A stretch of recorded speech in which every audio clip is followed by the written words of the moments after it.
rusak berat. Oke, rusak berat. Sudah rusak berat dan itu cocok dengan luka tengkorak belakang. Seperti itu, Anda menyampaikan yang kabar bohong. Terkait Ya, dalam hal ini kelalaian jelas dong, atau Pak. ketidakmampuan daripada PH. Ya, tidak bisa alat digunakan bukti yang sebagai- belum pernah dimunculkan di dalam Tidak bisa, persidangan. Pak. Alat bukti yang itulah baru, yang Pak. hukum. Endingnya apa? Harus keadilan menemukan jalannya sendiri. Saya tidak pro kepada siapapun.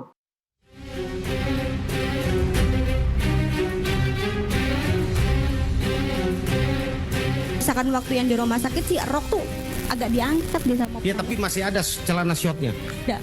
Oh jadi nggak mungkin lihat celana dalamnya, mohon maaf ya, nggak mungkin lihat. Kan ketutup shot. Iya ketutup short kan? Iya. Artinya nggak mungkin terlihat kan? Enggak. Apalagi kalau terlihat kemaluannya nggak mungkin kan? Enggak. Sumpah demi Allah, demi Rasulullah, saya pengen membuktikan kasus ini adalah pembunuhan. Bukan saya meyakini, itu hasil pemeriksaan Polres kecelakaan lalu lintas. Masa saya sebagai mantan Kapolda menaibkan itu? Saya meyakini ini pembunuhan. 11 juta rupiah untuk siapa yang bisa membuktikan bahwa ini adalah laka lantas.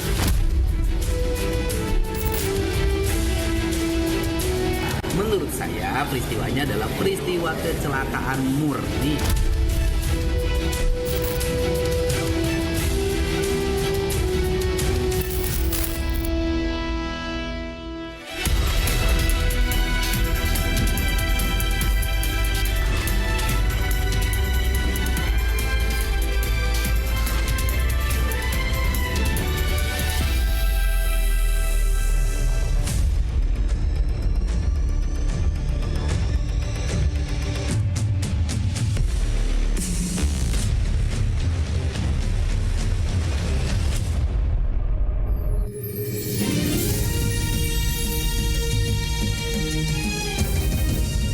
Disiarkan langsung dari studio MNC Conference Hall Ainus Tower, Jakarta. Inilah Rakyat Bersuara bersama Aiman Wicaksono.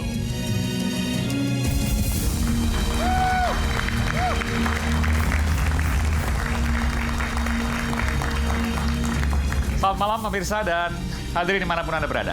Termasuk yang ada di depan saya, para mahasiswa dan juga sejumlah narasumber. Malam ini kami mengajak Anda untuk kembali menengok kasus pembunuhan sejoli remaja Eki dan Vina. Jika benar itu pembunuhan, karena sekarang tengah dilakukan peninjauan kembali atas 6 terpidana yang diyakini bahwa itu bukanlah pembunuhan kasusnya, melainkan sebuah kecelakaan murni. Sejumlah saksi kunci dihadirkan dan disinilah nasib 6 terpidana akan ditentukan dari hukuman maksimal yang saat ini mereka jalani seumur hidup hukumannya. Mungkinkah mereka akan segera bebas?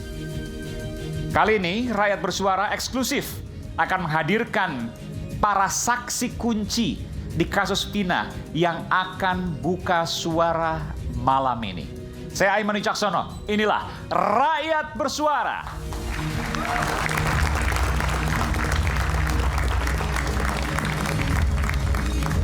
Saya tidak sendiri malam ini, saya akan undang ke panggung Rakyat Bersuara Bung Muhtar Effendi, pengacara Mega dan Widi, 2 orang saksi kunci kasus Vina.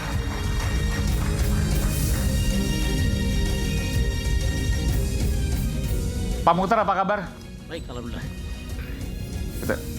Jadi kemarin sempat ikut sidang PK juga? Yang Mega dan Widi ya? Yang Sakatatal. Sakatatal, yang Mega dan Kalau Mega Widi di 7 terpidana beliau ikut. 6 terpidana kemarin ikut juga? Ya, Sakatatal ikut juga? Ikut juga. Ikut juga, karena saksi kunci. Nanti saya tanya ke Mega Widi. Jadi, dari ini kita belum bicara putusan. Tapi kesimpulan Pak Muhtar, ini sama sekali bukan pembunuhan, melainkan kecelakaan. Sama sekali bukan pembunuhan. Tapi ini adalah kecelakaan murni. Kecelakaan murni. Betul, betul. Anda sudah bicara banyak dengan Mega dan Widi, dan Anda menyimpulkan itu. Tapi hanya karena satu hal, Mega dan Widi sempat kontak dengan Vina sesaat sebelum meninggal. Hanya itu. Betul, betul.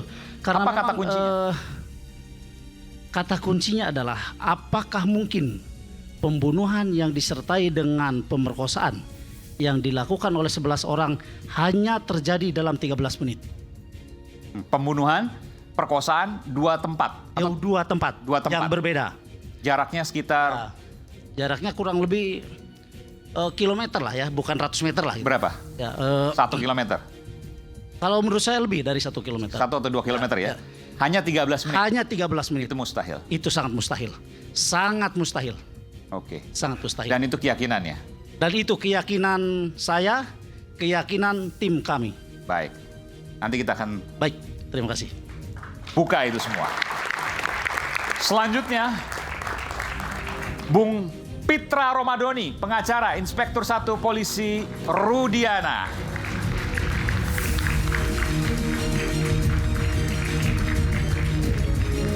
Wah, ini saya harus ganti baju nih. Berkasnya panjang. Ya, Ini kok bisa sama sih nih? Artinya Jadi Bung kita Pitra yang seperti jadi host ini. Tapi Cuma bunganya bunganya saya pakai. Oh. Enggak. ini keramat soalnya. Jadi Bung Pitra, kalau tadi disampaikan oleh Bung Muhtar, ya, ini kecelakaan murni. Yakin berapa persen, Bung Muhtar? Pakai mikrofon coba. Berapa persen? Kalau boleh saya berhitung 1000%. 1000%. Jadi kalau saya bilang 1000%, dia ini sudah melampaui malaikat gitu loh. Kita aja nggak bisa bilang meyakinkan 100%. Makanya kalau ada yang bilang 1000%, persepsi saya itu wajib dipertanyakan keahliannya seperti itu. Tapi kalau Bung Pitra, ini kalau kita di layar luar biasa nih. Kayak anak kembar. Yakin bahwa ini adalah bukan kecelakaan tapi pembunuhan. Kata kuncinya atau bukti pamungkasnya yang sederhana. Bukti pamungkasnya yang pertama saya kasih satu asas hukum saja. Res judicata pro veritate habetur. Oke. Jadi mahasiswa hukum juga harus belajar ini. Apa yang diputus hakim itu haruslah dianggap benar. Karena ini sudah melalui proses penyidikan, penelitian, pemeriksaan dan putusan. Baik di tingkat pengadilan negeri, banding maupun kasasi di Mahkamah Agung. Artinya perkara tersebut sudah ingkrah. Kita harus menghormati itu. Kalau kita tidak menghormati itu, ya berarti kan kita tidak percaya kepada penegak hukum dan pemerintah. Itu saja. Jadi hakim sudah memutuskan di 3 tingkat pengadilan. Ya. Maka itulah yang benar. Itulah yang dianggap benar. Tidak usah Bagaimana capek-capek, asas tidak yang usah saya repot-repot. Sudah pasti benar. Tinggal mereka ini kalau memang menganggap tidak benar, mereka harus buktikan melalui PK. Jangan mereka menyimpulkan PK aja masih berproses, tapi mereka bilang mereka paling benar. Ini yang saya bilang perlu dipertanyakan keahliannya seperti Nanti itu. saya mau tanya, PK punya kelemahannya nggak? Nanti saya tanya ke Bung Pitra ya. Oke, terima kasih. Kita berikan tepuk tangan Bung Pitra. Hadir pula pengacara 6 terpidana yang masih menjalani sidang peninjauan kembali hingga hari ini. Bung Jutek Bongso.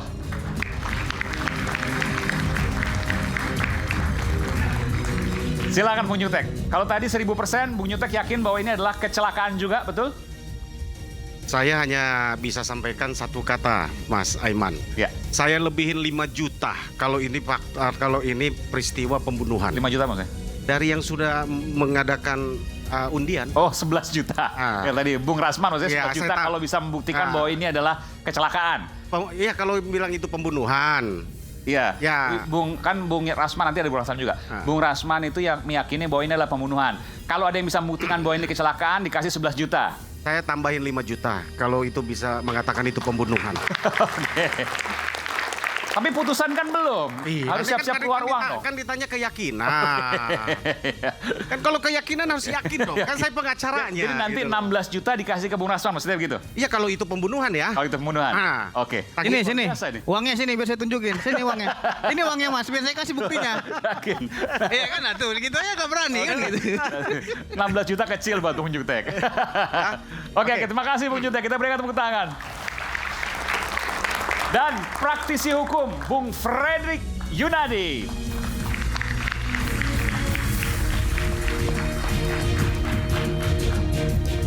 Kalau tadi 1000%, Bung Jutek 16 juta, tambah 11 juta dari Bung Rasman.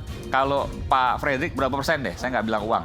Saya tidak bisa mengatakan persen karena tidak diizinkan, Pak. Itu pelanggaran kode etik, Pak. Itu pasal 4, pasal 5. Maksudnya gimana? Kita itu tidak bisa menyatakan 100% menang, 1000% apalagi yakin, taruhan. Yakin boleh dong? Tidak boleh, Pak. Yakin juga nggak boleh? Yakin itu tapi tidak dipublikasikan. Itu pelanggaran kode etik berat itu, Pak.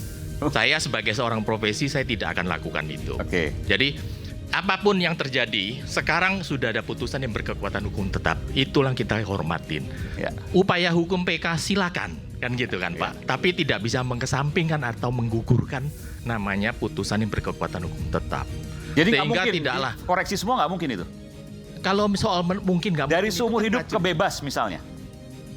menurut saya Pak, apa yang diajukan yang saya lihat dalam berita maupun dari media itu bukan novum Pak.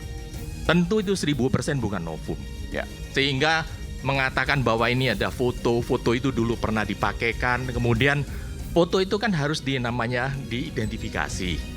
Kemudian harus dilengkapi dengan masalah seperti contoh visum et repertum, kan?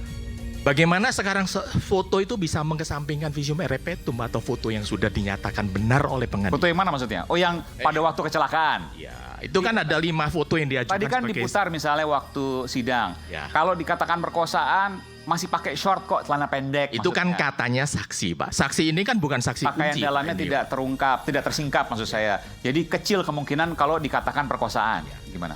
Tetapi dalam hal ini kan ada nama yang memandikan jenazah itu kan yang mengatakan bahwa betul di dalam maksudnya kemaluannya itu ada spermanya kan gitu kotor. Itu nanti kan sudah dibuktikan dalam persidangan. Pemandi jenazah, Ya. masa tahu begitu Pak? Ya, dia sudah bicarakan langsung gitu Pak. Oke, nanti kita bahas soal itu. Ya. Dalam hal ini yang jelas Pak, yang dinamakan saksi kunci, saya tidak sependapat Pak. Saksi kunci itu kan saksi yang melihat, mendengar langsung Pak kejadian. Kalau hanya melihat temannya salah satu korban itu tidak layak dan tidak pantas lah sebagai saksi fakta. Nanti kita bongkar soal itu, kita perdebatkan soal itu. Tapi yang jelas bahwa kalau Pak Fredrik sendiri meyakini bahwa ini adalah pembunuhan, murni pembunuhan. Murni Pak itu. Tidak bisa dimungkirin itu. Tidak bisa dimungkiri. Tapi ini keyakinan juga nih. Saya bukan meyakinin Pak, saya yakinin karena saya ada putusan ingkrah Pak. Oh, kalau sekarang mengatakan ini adalah laka itu kan berarti dia melebihi daripada polisi Pak. Kan yang menentukan laka tidak itu kan polisi, bukan kita Pak. Oke, baik. Kita berikan tepuk tangan Bung Fredrik Yunadi. Masih belum selesai juga. Ada Mega dan Widi di sini. Selamat malam Mega dan Widi. Ini langsung dari Cirebon ini? Iya. Oke. Mega dan Widi nanti kita ke Anda juga ya. Ya. Jadi saya ingin mengingatkan lo, Mega dan Widi adalah teman dekat Vina, betul ya? Iya. Yang pada malam kejadian Mega dan Widi menelpon Vina. Jam berapa itu? Siapa yang Menelpon jam kurang lebih sebelum 10:30 lah. WhatsApp-nya sempat dibalas atau apa? SMS. SMS. Oh, SMS. Ya. Oke, SMS. Vina SMS ke saya itu jam 22.14. Itu ada buktinya? Ada. Ada rekornya tuh ada? Ada. 22.14. Iya. Oke. Saya balas 22.17. 22.17. Abis itu nggak dibalas lagi? Sudah tidak ada respon. Tapi Anda menelpon kemudian jam 22.30, betul? Iya. 22.30 sudah tidak diangkat juga? Kalau yang nelpon itu sudah tidak diangkat, tetapi kurang lebih jam 11.30-12 lah saya nelpon ke nomor HP-nya Vina, itu yang mengangkat. Polisi. Mengatasnamakan Polsek Talun. Polsek Talun. Ya. Tadi Vina berapa? 22.14? Ya. 22.14. Artinya 22.14 Anda meyakini bahwa Vina pasti masih hidup? Masih. Ya. Oke, baik. Kita berikan tepuk tangan. Oke. Ada juga di ujung sana lewat sambungan Zoom, ada Bung Rasman Nasution. Bung Rasman bersama juga dengan Suroto, saksi kunci juga. Jadi yang berseberangan dengan Vina dan, Mega dan Widi. Bung Rasman, selamat malam. Selamat malam. Assalamualaikum warahmatullahi wabarakatuh. Saya dari Medan ini. Dari Medan, luar biasa. Terima kasih Bung Rasman. Bung Rasman, jadi tadi 11 juta ditambahkan 5 juta oleh Bung Jutek Bongso. Anda mau tambahkan lagi atau enggak? Ini saya kayak lelang. Nah, saya cukup segitu aja. Dan saya sebenarnya sependapat dengan Pak Fredrik Yunadi. Sebenarnya tidak baik kita kalau harus ada seperti tawar-menawar. Tapi karena dimulai oleh Pak Susno, nah maka ya sudah, kalau dia berkeyakinan laka lantas, ya kita berkeyakinan pembunuhan. Berdasarkan fakta data yang kita punya. Nah, begitu. Oke. Nanti saya akan ke Anda lagi. Tapi saya ingin ke Pak Suroto. Pak Suroto sudah bergabung? Pak Suroto? Halo, Assalamualaikum. Waalaikumsalam warahmatullahi wabarakatuh. Pak Suroto, saya ingat bahwa Anda sempat bersumpah di sini demi Allah. Ya, bukan demi Rasulullah, tapi demi Allah. Bahwa Anda meyakini, Anda berkatakan bahwa Anda menyampaikan sesuatu yang benar dan Anda tidak berbohong. Betul Pak Suroto? Betul. Masih pada pernyataan itu? Masih. Dan Anda menemukan Vina pada pukul berapa? 22 lewatnya berapa kurang lebih? Nggak tahu yang Nggak, Anda sempat sebutkan waktu itu kan 22 lewat berapa? 15 menit kalau nggak salah, Pak.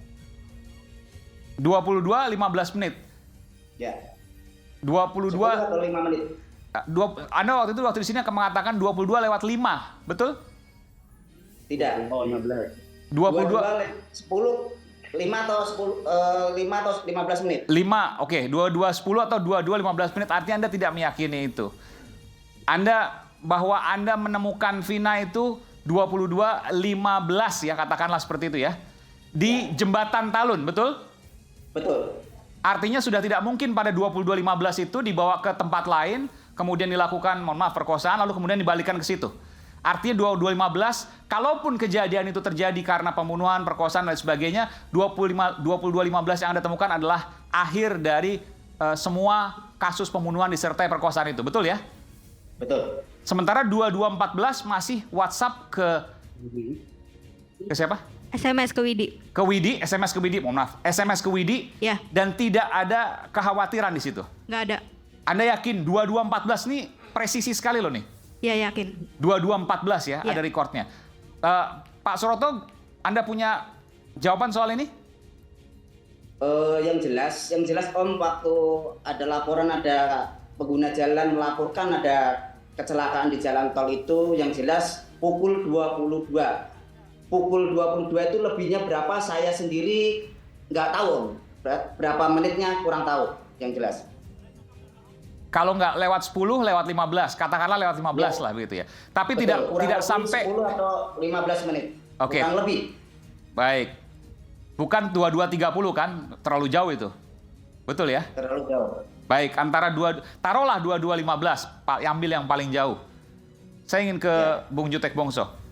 Apa yang bisa Anda simpulkan di sini, Bung Jutek? Nanti saya akan ke pihak Bung Pitra atau Bung Frederick. Silakan. Baik, selamat malam Mas Aiman. Ya, semangat sekali malam ini kita hadir ya. Malam hari setelah sekian lama off untuk kasus ini. Sekian lama off ya. Jadi saya sengaja tadi menambah 5 juta oleh karena berdasarkan fakta, berdasarkan bukti yang dihadirkan di peninjauan kembali yang sedang berlangsung terhadap 6 terpidana, ya, sisa 1-2 kali sidang lagi selesai mereka, ya. Saya begitu yakin, saya akan paparkan keyakinan itu, ya. Mengapa?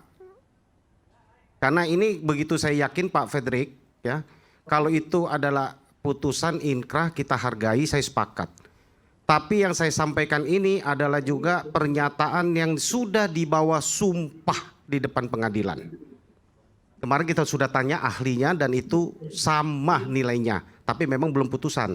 Siapa yang disumpah maksudnya? Ya, yang saya mau buktikan, yang mau saya sampaikan ini semua, ya, yang bukti-bukti yang mau saya sampaikan ini mau saya uraikan, ya kan? Bahwa kenapa saya sampaikan ada fakta baru bahwa ini bukan pembunuhan tapi ini adalah kecelakaan. Satu, ya, adalah dari saksi yang melihat langsung peristiwa ini adalah kecelakaan. Ada yang namanya Pak Adi, ada yang namanya Pak Ismail, ada yang namanya Oki, ada yang satu lagi sebentar ya. Ini nama-nama ini belum pernah disidang sebelumnya? Belum. Oh, baru pertama kali diajukan pada sidang PK ini? Belum. Ya, mereka ya, ada Purnomo ya. Oke. Jadi ada 4 orang saksi yang paling sedikit melihat peristiwa ini. Sebenarnya masih ada lagi yang lain ya. Kemudian fakta lain yang kami temukan bahwa ini cocok dengan peristiwa itu adalah kecelakaan adalah dari luka-luka. Kami confirm kemarin sampai sidang itu kami nyatakan tertutup karena kami periksa dan panjang lebar kami sampaikan ya. Itu karena ini juga ada di persidangan sudah nyampe ya, sudah dibawa sumpah, ya nggak apa-apa saya sampaikan gitu ya, supaya menjadi pengetahuan bagi masyarakat bahwa dari luka-luka yang ada, baik itu letak tengkorak belakang, tengkorak atas, kaki dan yang rahang dan yang lain, kami sudah confirm itu tidak mungkin akibat pukulan tangan kosong satu. Tidak mungkin pukulan katakan bambu atau benda keras luar. Kami sudah confirm. Kenapa? Kalau itu adalah pukulan dari benda keras, itu pasti akan ada benjol, akan ada luka luar. Itu ininya, ya. Itu yang kedua, ya, tentang dari luka, termasuk ada luka kaki kanan. Ya, kaki kanan. Dan lukanya kita lihat ini baik Vina maupun Eki, luka beratnya patah tangan kanan, kakinya Vina juga kaki kanan, motornya pun rusaknya kanan. Ya, rasanya nggak mungkin kalau itu pengeroyokan, orang mau mukul, begitu mau ke kiri dia bilang jangan kanan gitu. Ya, kami tanya kaki itu rusak bagaimana? Apa mungkin pakai benda? Kalaupun benda itu harus sangat keras dan sangat berat ya. Kami tanya batu, kami perlihatkan barang bukti batu. Yang katanya dulu di Iya ada di BAP, dihadirkan. Bahwa itu Dihadirkan kami kasih lihat ya. Saya bilang ini batu. Berapa besarnya? Kira-kira 30 cm. Kalau 30 cm saya kebayang ya, itu kan berat sekali, belum lagi katanya batu itu dipakai buat diameter 30 cm batunya. Oh, segini itu kurang lebih. Apalagi katanya buat pakai timpuk, itu barang bukti kan nggak mungkin ya. Kalau menurut kami itu yang saya selalu bilang, nimpuknya pakai apa itu ya, beratnya gitu. Saya bilang kalau nggak pakai nimpuk mungkin pakai mukul kali. Ya kan? Apakah ini bisa menyebabkan patah tulang? Dokter katakan tidak mungkin. Karena kalau itu dilakukan itu harus berkali-kali dan itu pasti bonyok dan rata. Itu keyakinan kedua. Ya, yang saya mengatakan yang tiga ya, selain luka tadi yang sebelah kanan semua dan juga motornya. Saksi keadaan luka mereka, motor, dan juga kondisi luka mereka.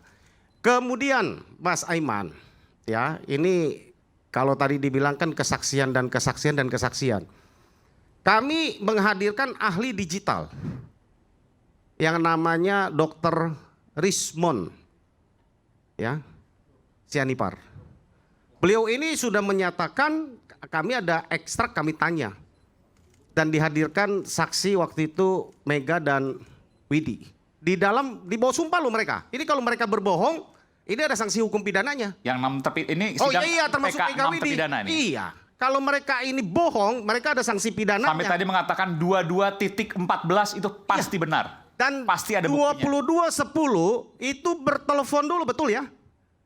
Betul. Oh, sempat telepon 22.10. Telepon suara. 10:10 malam. 4 menit sebelum SMS. Iya. Dan nggak ada masalah. Ngomong apa waktu itu, Widi? Yang 22:10. Betul. Itu si Vina nelpon aku. Ngomong apa? Ngajak main aja. Oh, ngajak main. Iya. Bisa dipraktekkan seperti apa? Masih ingat nggak? Nelponnya? Iya. Dia bilangnya begini. Kamu ada di mana? Aku ada di rumah. Kenapa? Kamu ikut main? Enggak, nanti dijemput sama saya sama si Eki. Tapi kamu nanti boncengnya sama temennya si Eki karena temennya Eki nggak ada boncengannya. Oke. Terus aku jawab, enggak, kamu aja begitu. Terus dianya maksa sama saya langsung tak matiin teleponnya. Habis saya matiin telepon, dia miss call saya 3 kali. Sama sayanya emang nggak diangkat. Oh, Anda dipaksa untuk main, Anda nggak mau, Anda putusin teleponnya. Iya, abis terus itu. Terus ditelepon lagi ada 3 miss call. Iya, Vina miss call aku lagi 3 kali berturut-turut. Kamu nggak angkat? Nggak aku angkat. Asumsinya sayanya nggak mau main, dia paksa. Oke. Abis itu, abis yang 3 kali miss call, nah ya dia yang SMS yang 22.14 itu. Isinya? Mau nggak Mek ntar dijemput sama kita? Mega maksudnya? Enggak. Vina SMS ke aku. Oh, kok Mac maksudnya apa? Mac itu panggilan akrab. Oh, oke. Baik. Mau nggak? Ya, mau nggak Mac ntar dijemput sama kita, dia bilangnya gitu. Terus aku bales yang 22.17 itu. Nggak sok, ira bae, nanti kita dimarahin sama Gajol. Gajol itu apa? Nama mantan saya dulu. Oh, oke. Ya. Baik. Jadi takut dimarahin mantan, jadi kamu nggak ikut. Ya, lagi kamu baru berantem jawab juga sih. 22.17 karena baru lihat. Iya, baru lihat HP. Oke. Ya, Mas Aiman, itu saya lanjutkan ya. Rasanya kalau 22.10 masih bertelepon, kami pastikan kemarin di persidangan.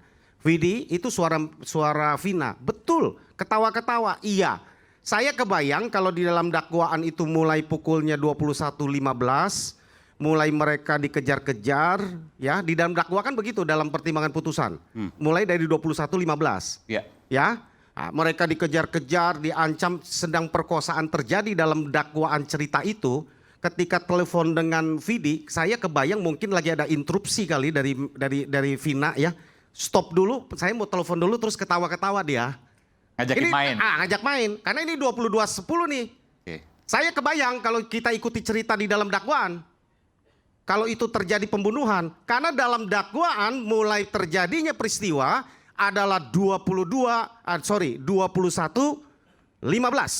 Mulai kasus pembunuhan, rentetan kasus adanya pembunuhan itu. kejar-kejaran itu. Oke. 22:10 masih telepon ketawa-ketawa. 22:14 masih menjawab HP. WA, SMS. SMS, ya.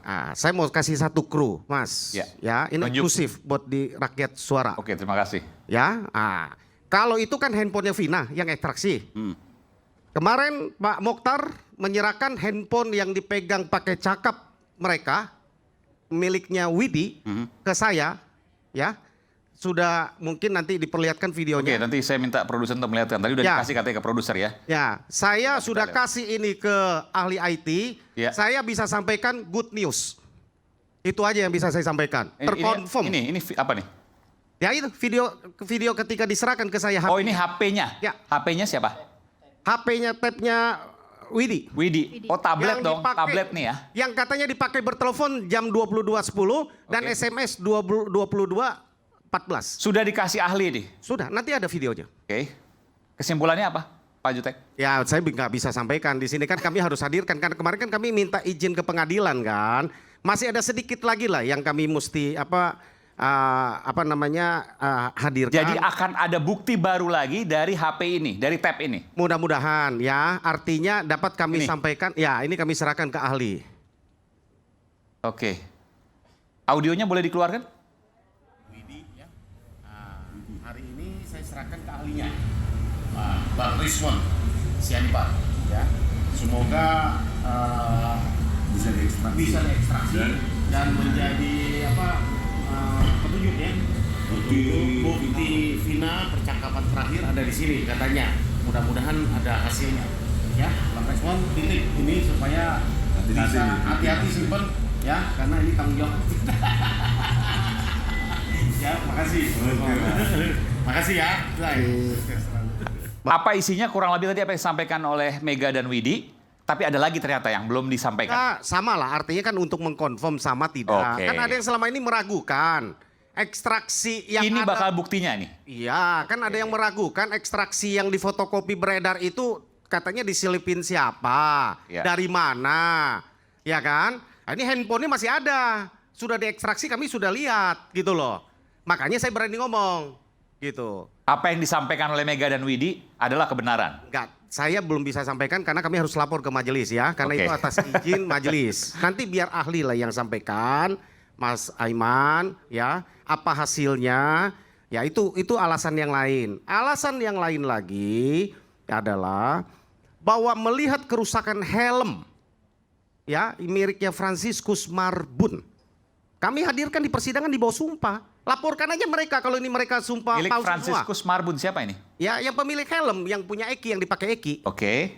Kerusakannya kami konfirm ke depan pengadilan. Rusak helm sebesar sekeras begitu, rusak dan itu menyebabkan tulang leher depan dan belakang, ya kan? Kami konfirm. Ya, kami cek ke ahlinya, ke dokter dan apa semacam. Ini bos persidangan ya. Ini kan yang saya sampaikan semua ini adalah yang kami hadirkan di persidangan PK. Ya kan, mereka semua di bawah sumpah. Kalau nggak benar, ramai-ramai aja laporkan mereka. Gitu loh, kan gitu. Apa yang disampaikan mereka? Ya, disampaikan tidak bahwa helmnya sebelum itu utuh, tidak rusak, dan ketika rusak dia foto, dan dia fotonya di kamar mayat. Di IGD, rumah sakit. Gunung Jati. Tidak rusak. Rusak berat. Rusak berat.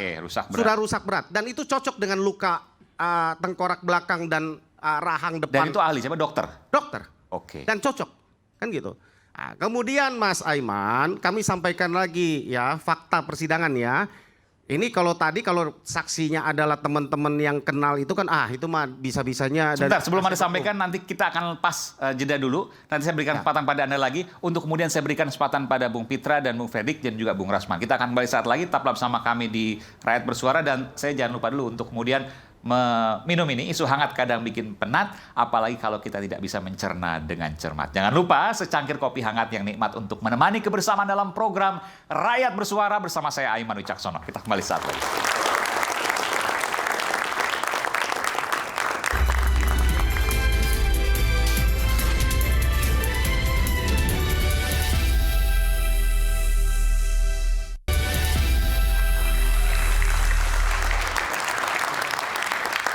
Saya mendapat informasi bahwa 6 PK terpidana sidangnya untuk sidang PK di tingkat PN ya, sekarang masih di PN Cirebon, belum ke Mahkamah Agung. Ini 2 kali lagi, kurang lebih ya, itu akan selesai. Perkiraan Jadi minggu ini kita akan selesai nih. Ya. Oke. Sampai Jumat lah. Sampai Jumat kurang lebih ya. Saya tadi Bung Jutek saya janji akan melanjutkan, tapi sebelum dilanjutkan saya mau tanya dulu. Tadi ada beberapa saksi yang menunjukkan bahwa ini kecelakaan. Emang mereka bilang apa, Bung Jutek? Jadi gini, Mas Aiman. Saksi ini kan kita melihat apa yang mereka bicara dengan kesesuaian alat bukti lain. Kami ada sebanyak saksi juga yang datang sama kami, tapi ketika berbicara sesuai, tapi tidak sesuai dengan alat bukti yang lain, ya kami ragu kepada kesaksiannya. Oke. Ya kan? Yang kami hadirkan ini, yang kemarin di dalam persidangan, kami mendengarkan kesaksiannya apa, jalan ceritanya bagaimana, lalu kami coba sesuaikan dengan alat bukti yang tersaji di persidangan. Ya kan? Seperti olah TKP awal, posisi jenazahnya, baju apa yang mereka pakai, lalu cara bawa ke rumah sakitnya bagaimana, siapa saja ada. Kami tanyanya banyak lah ya. Kami artinya dan saling berkesesuaian satu dengan yang lain. Berkesesuaian. Itu yang saya mau sampaikan Mas Aiman. Kalau satu peristiwa didasarkan pada kejadian yang sebenarnya, mau 5 tahun kemudian ditanya, mau 10 tahun kemudian ditanya, mau 15 tahun kemudian ditanya, mau sampai 25 tahun pun kemudian ditanya, saya rasa mungkin tidak akan saling bertentangan begitu besar dan begitu banyak. Ya, tapi peristiwa Vina dan Eki ini, ya saya katakan aneh bin ajaib, ya. Kalau dipaksakan ini jalan ceritanya pembunuhan, maka semuanya akan runtuh menurut saya apa yang didakwakan. Contoh ya, ini contoh Mas Aiman. Ini saya punya LP-nya Rudiana. Saya bacakan. Ini supaya ngerti apa namanya. Rudiana yang laporkan Anda juga? Oh ada. Ini LP-nya ada. Yang laporan siapa? Enggak, laporan peristiwa pembunuhan itu. Oh oke. Nomor laporannya adalah 953 tanggal 31 Agustus 2016. Ya. Di dalam rampolan itu ada uraian singkat kejadian.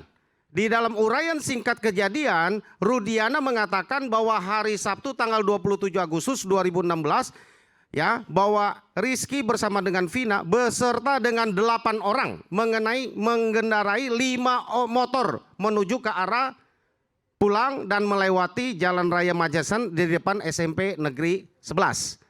Ya, ini satu nih poin kunci, ya.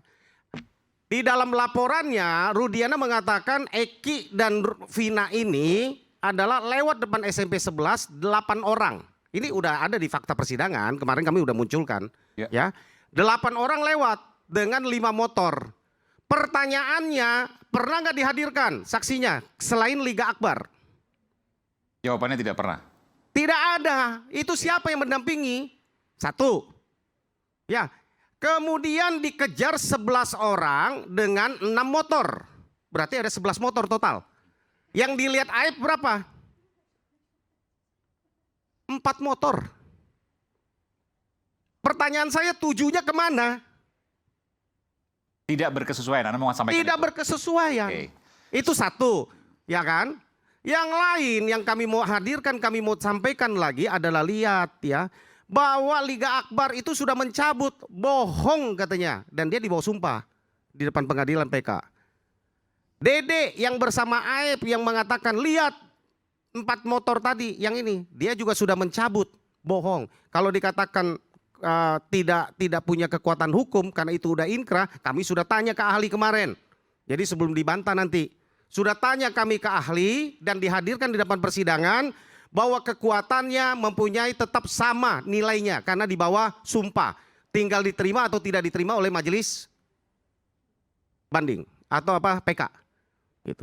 Jadi Mas Aiman, kalau kita sampaikan ya, belum yang lagi dilihat kondisi mayat ya.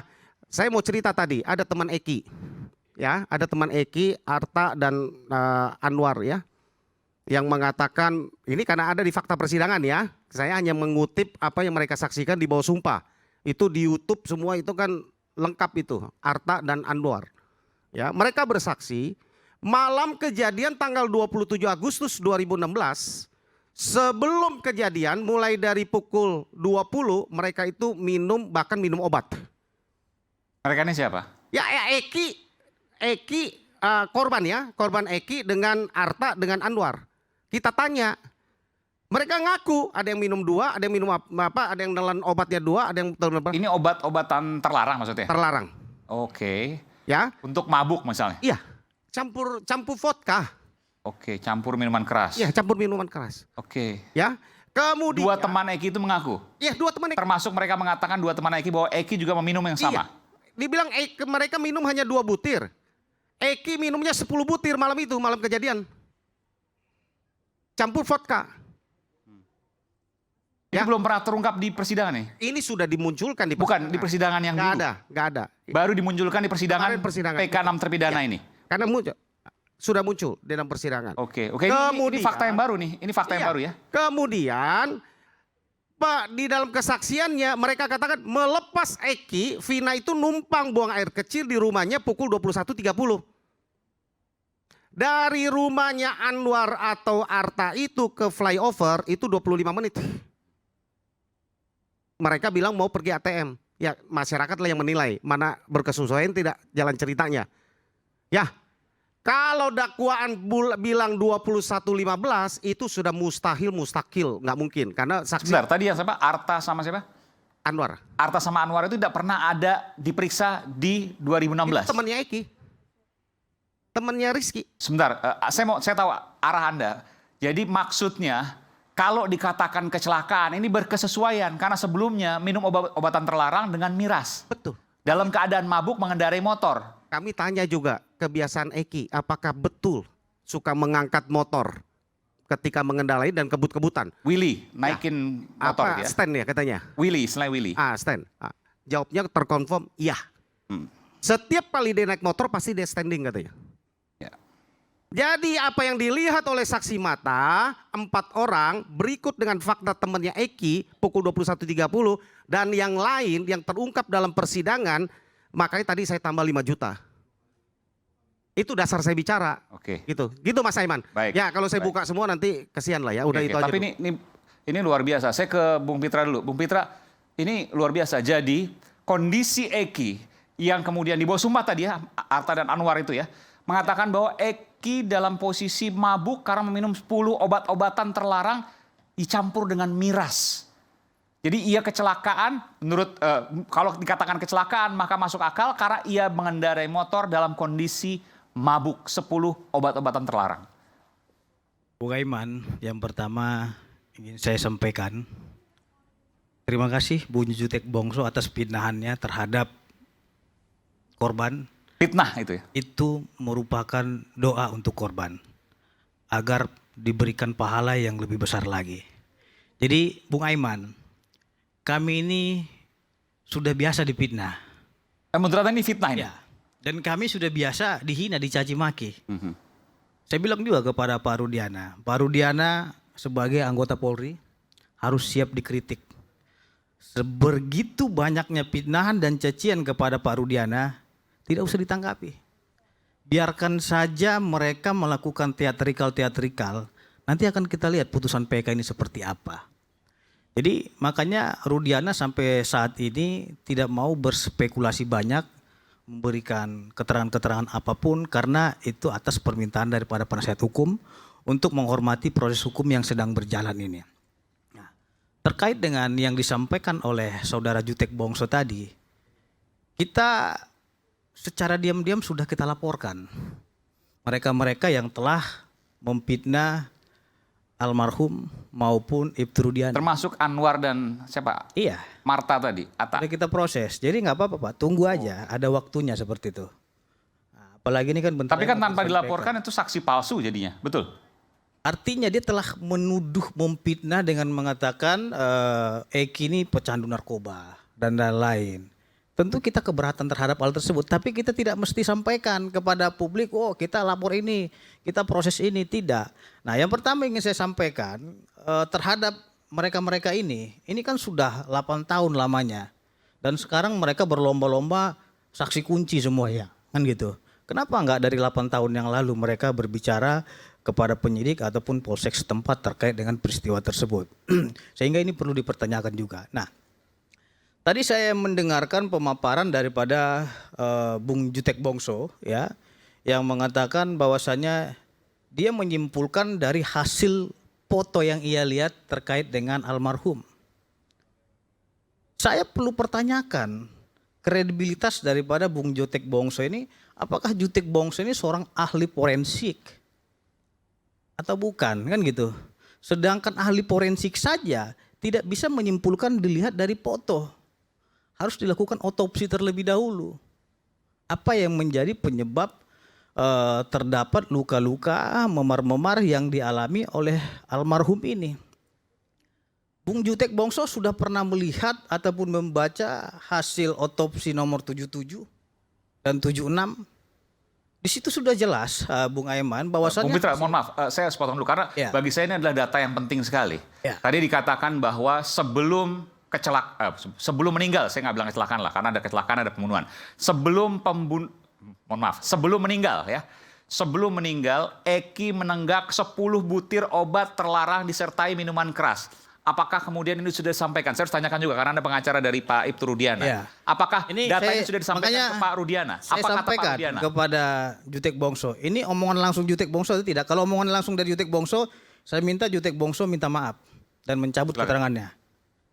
Jadi gini. Ini langsung dari Jutek Bongso informasinya. Saya tanya hari ini. Oh enggak, saya sampaikan tadi saya katakan. Ini yang saya sampaikan adalah kesaksian Anwar dan saya jawab.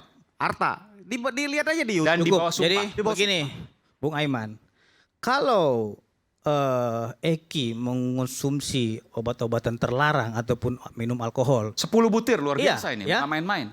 Tentu hasil otopsi itu ditemukan alkohol di lambungnya. Ini sudah dilakukan otopsi. Mohon maaf, Anda keberatan untuk menyampaikan apa gitu loh obatnya? Artinya mereka ini telah memfitnah orang. Jenis apa? Tanpa ada data yang jelas. Datanya saya juga tidak tahu. Nah itu.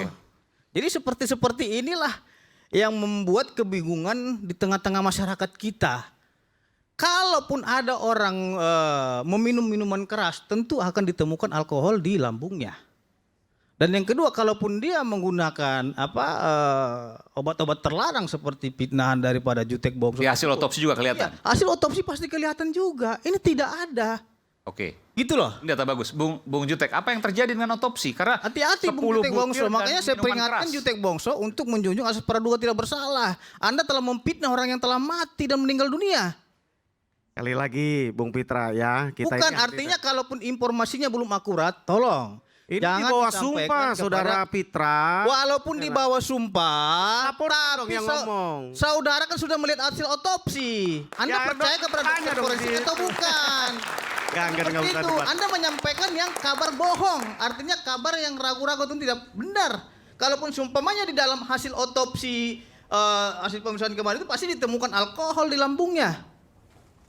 Anda ini mengada-ngada aja gitu loh. Jadi Mas Aiman, kita yang benar-benar aja. Jadi itu yang saya sampaikan kan tadi ditanya ya apa saja fakta yang ada persidangan saya sampaikan. Karena saya tidak pernah menyerang gitu klien saudara ya. Tapi saudara ini telah menyerang klien saya dengan membuat berita-berita tidak benar, fitnah. Saya minta saudara mencabut keterangan saudara. Saya sampaikan berdasarkan fakta persidangan ya Mas Aiman sekali lagi. Itu bagaimana kalau saya bercerita saya bilang kata si ini kau begini. Saya berani sampaikan oleh karena itu sudah dibawa sumpah dan itu sudah tersebar luas ada di YouTube. Itu di persidangan saudaraku ya. Dan itu setelah kita proses. Jadi kalaupun sumpamanya ada yang sedang berjalan kita proses, hormati proses hukum yang kita lakukan juga. Silakan aja, nggak apa-apa. Jangan Anda laporkan saja. Yang silakan lain. aja, silakan. Gitu laporkan saja. Artinya Anda meyakini bahwa sudah kita laporkan hari Kamis kita diperiksa. Ya. Artinya begini, sampaikan aja kepada klien saudara. Udah kita proses semua. Tinggal tunggu gongnya aja. Saat ini kita diam-diam aja. Tapi ada momennya nanti kita gigit, gitu loh. Itu aja. Kayak ini, kucing digigit meong gitu. Artinya begini Bung Aiman. Jadi selama ini kan kita nggak pernah Saya pecinta komentar. kucing soalnya. Ya? Ya. Artinya gigit secara hukum. Oke. Ini bekas gigitan banyak Ya, berarti. karena selama ini mereka ini kan buat begini yang katanya dulu bandar narkoba, yang katanya isu. Tapi udah siap, artinya datanya pasti dipegang. Kalau nanti diperiksa pasti ada buktinya, kan begitu? Kita berbicara buktinya Oke. di otopsi tidak ada Buktinya itu. apa? Ini Jadi hal yang clear. menarik pemirsa, karena Gitu loh. ini fakta yang baru yang kemudian baru terungkap di persidangan 6 PK terpidana, bahwa tadi disampaikan ya, bukan saya yang sampaikan oleh Bung Jutek melalui saksi-saksi yang dibawa sumpah yang dibawa oleh Bung Jutek bahwa ada 10 butir obat-obatan terlarang diminum oleh Eki sebelum ia meninggal.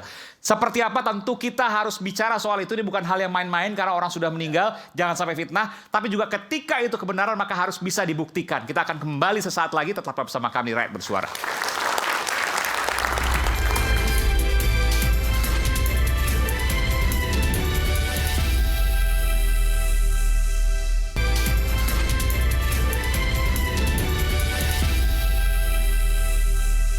Selamat malam.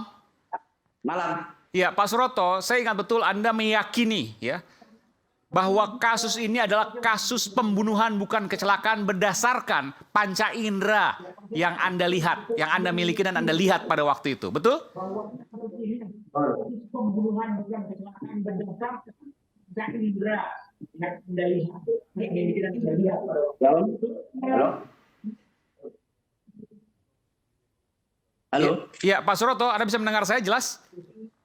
Ya Om, jelas. Iya, Pak Suroto, saya pernah mendengar Anda meyakini betul bahwa kasus Eki dan Vina ini adalah kasus pembunuhan, bukan kecelakaan, berdasarkan penglihatan Anda pada saat pertama kali Anda lihat di jembatan Talun itu. Bisa Anda jelaskan? Betul?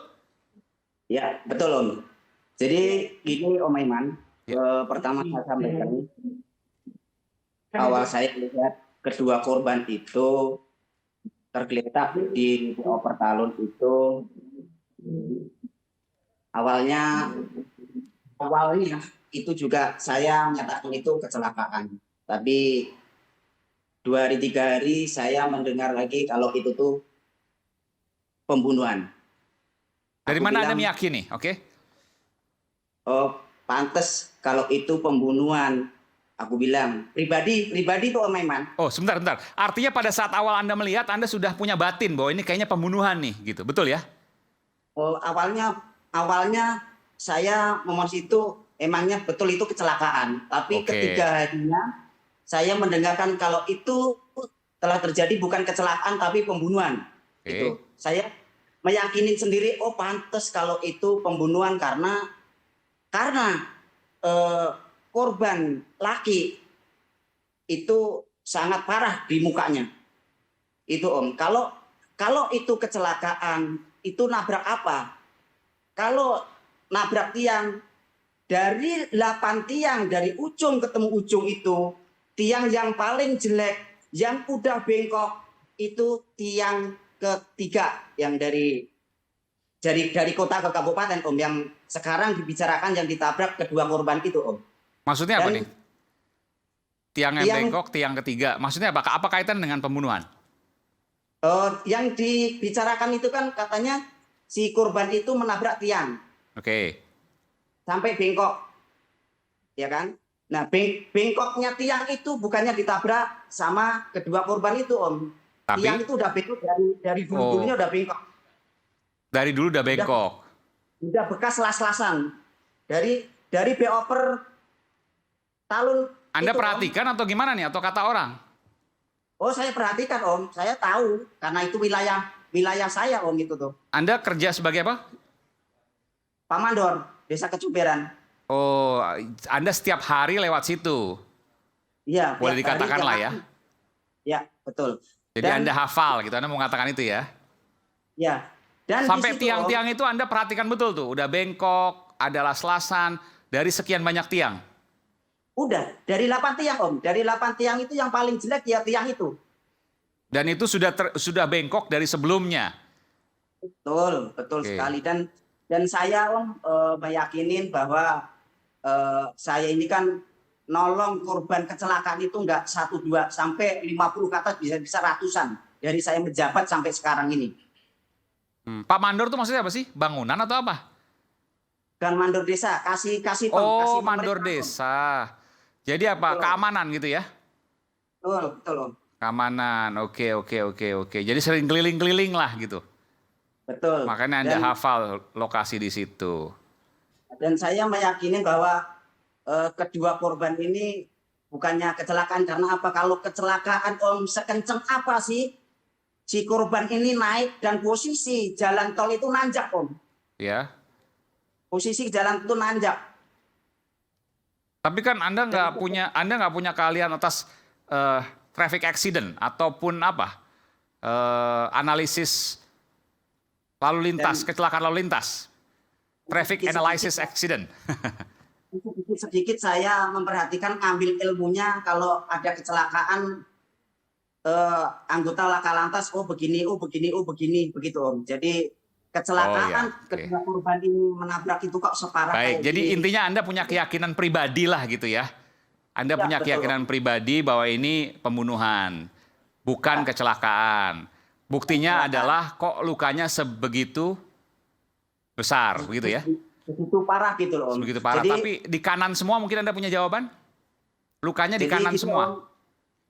Jadi gini, meskipun kedua korban ini mau kecelakaan, mau pembunuhan, bagi saya pribadi nggak ada untungnya bagi saya Om. Bagi saya jiwanya nolong, mengevakuasi kedua korban waktu tahun 2016 itu Om. Iya paham, saya paham itu. Tapi bahwa Anda meyakini ini pembunuhan kan ini juga harus dijawab juga. Kenapa Anda meyakini pembunuhan? Sesederhana itu pertanyaan saya. Anda bisa menjawab apa ke pemirsa? Karena kalau itu kecelakaan, motornya pasti parah dan tidak jauh dari kedua korban. Ya, bisa mental ke jalan sebelah, bisa mental ke dekat dengan kedua korban. Gitu. Baik. Ini pengetahuan yang Anda punya. Soal benar atau enggak, ya itu belakangan. Tapi Anda punya keyakinan. Nggak ada yang bisikin Anda kan, bahwa Anda harus ngomong ini pembunuhan ya, bukan kecelakaan misalnya. Tidak ada sama sekali, Om. Tidak ada sama sekali. Anda menjawab ini dari nurani Anda, dari keyakinan Anda, tanpa ada tekanan pihak manapun. Tidak ada, Om. Tidak ada. Baik, terima kasih Pak Suroto. Baik, saya ke Bung Muhtar. Bung Muhtar, tadi disebutkan tadi oleh Pak Jutek beberapa fakta, diantaranya saksi yang kemudian menunjukkan bahwa kecelakaan, dan ada tadi soal 10 butir obat terlarang plus minuman keras. Apa yang Anda ingin sampaikan di sini? Baik Mas Aiman, terima kasih. Salam sejahtera buat kita semua. Saya sebelumnya menyampaikan bahwa sebuah peristiwa itu bisa dibuktikan apakah peristiwa itu pembunuhan atau kecelakaan. Itu harus ada keterangan saksi, bukti yang bersesuaian. Itu yang pertama. Nah kemudian dari awal tadi waktu saya bicara, kenapa saya bilang saya 1000% yakin bahwa ini adalah kecelakaan. Karena apa yang dihasilkan daripada ekstraksi HP-nya Vina waktu itu, dan kemudian disesuaikan dengan apa yang disampaikan oleh klien kami yaitu Widi, itu sangat equivalent, bersesuaian. Adapun yang kami yakini bahwa ini adalah kasus kecelakaan, dari jam 22.17 saya belum lari dulu ke 10 butir obat-obat terlarang ya, karena terus terang saja kami tidak masuk ke ranah Eki. Kami berada di ranahnya Widi. Yang 10 butir obat-obat terlarang kemudian menegak minuman itu kan ranahnya Eki. Walaupun memang secara de facto kami mengetahui dari apa yang disampaikan oleh saksi Arta dengan saksi Anwar di persidangan. Dan kami selalu mengikuti persidangan itu. Kami hanya menyampaikan apa yang disampaikan oleh Widi berdasarkan hasil ekstraksi HP-nya Vina.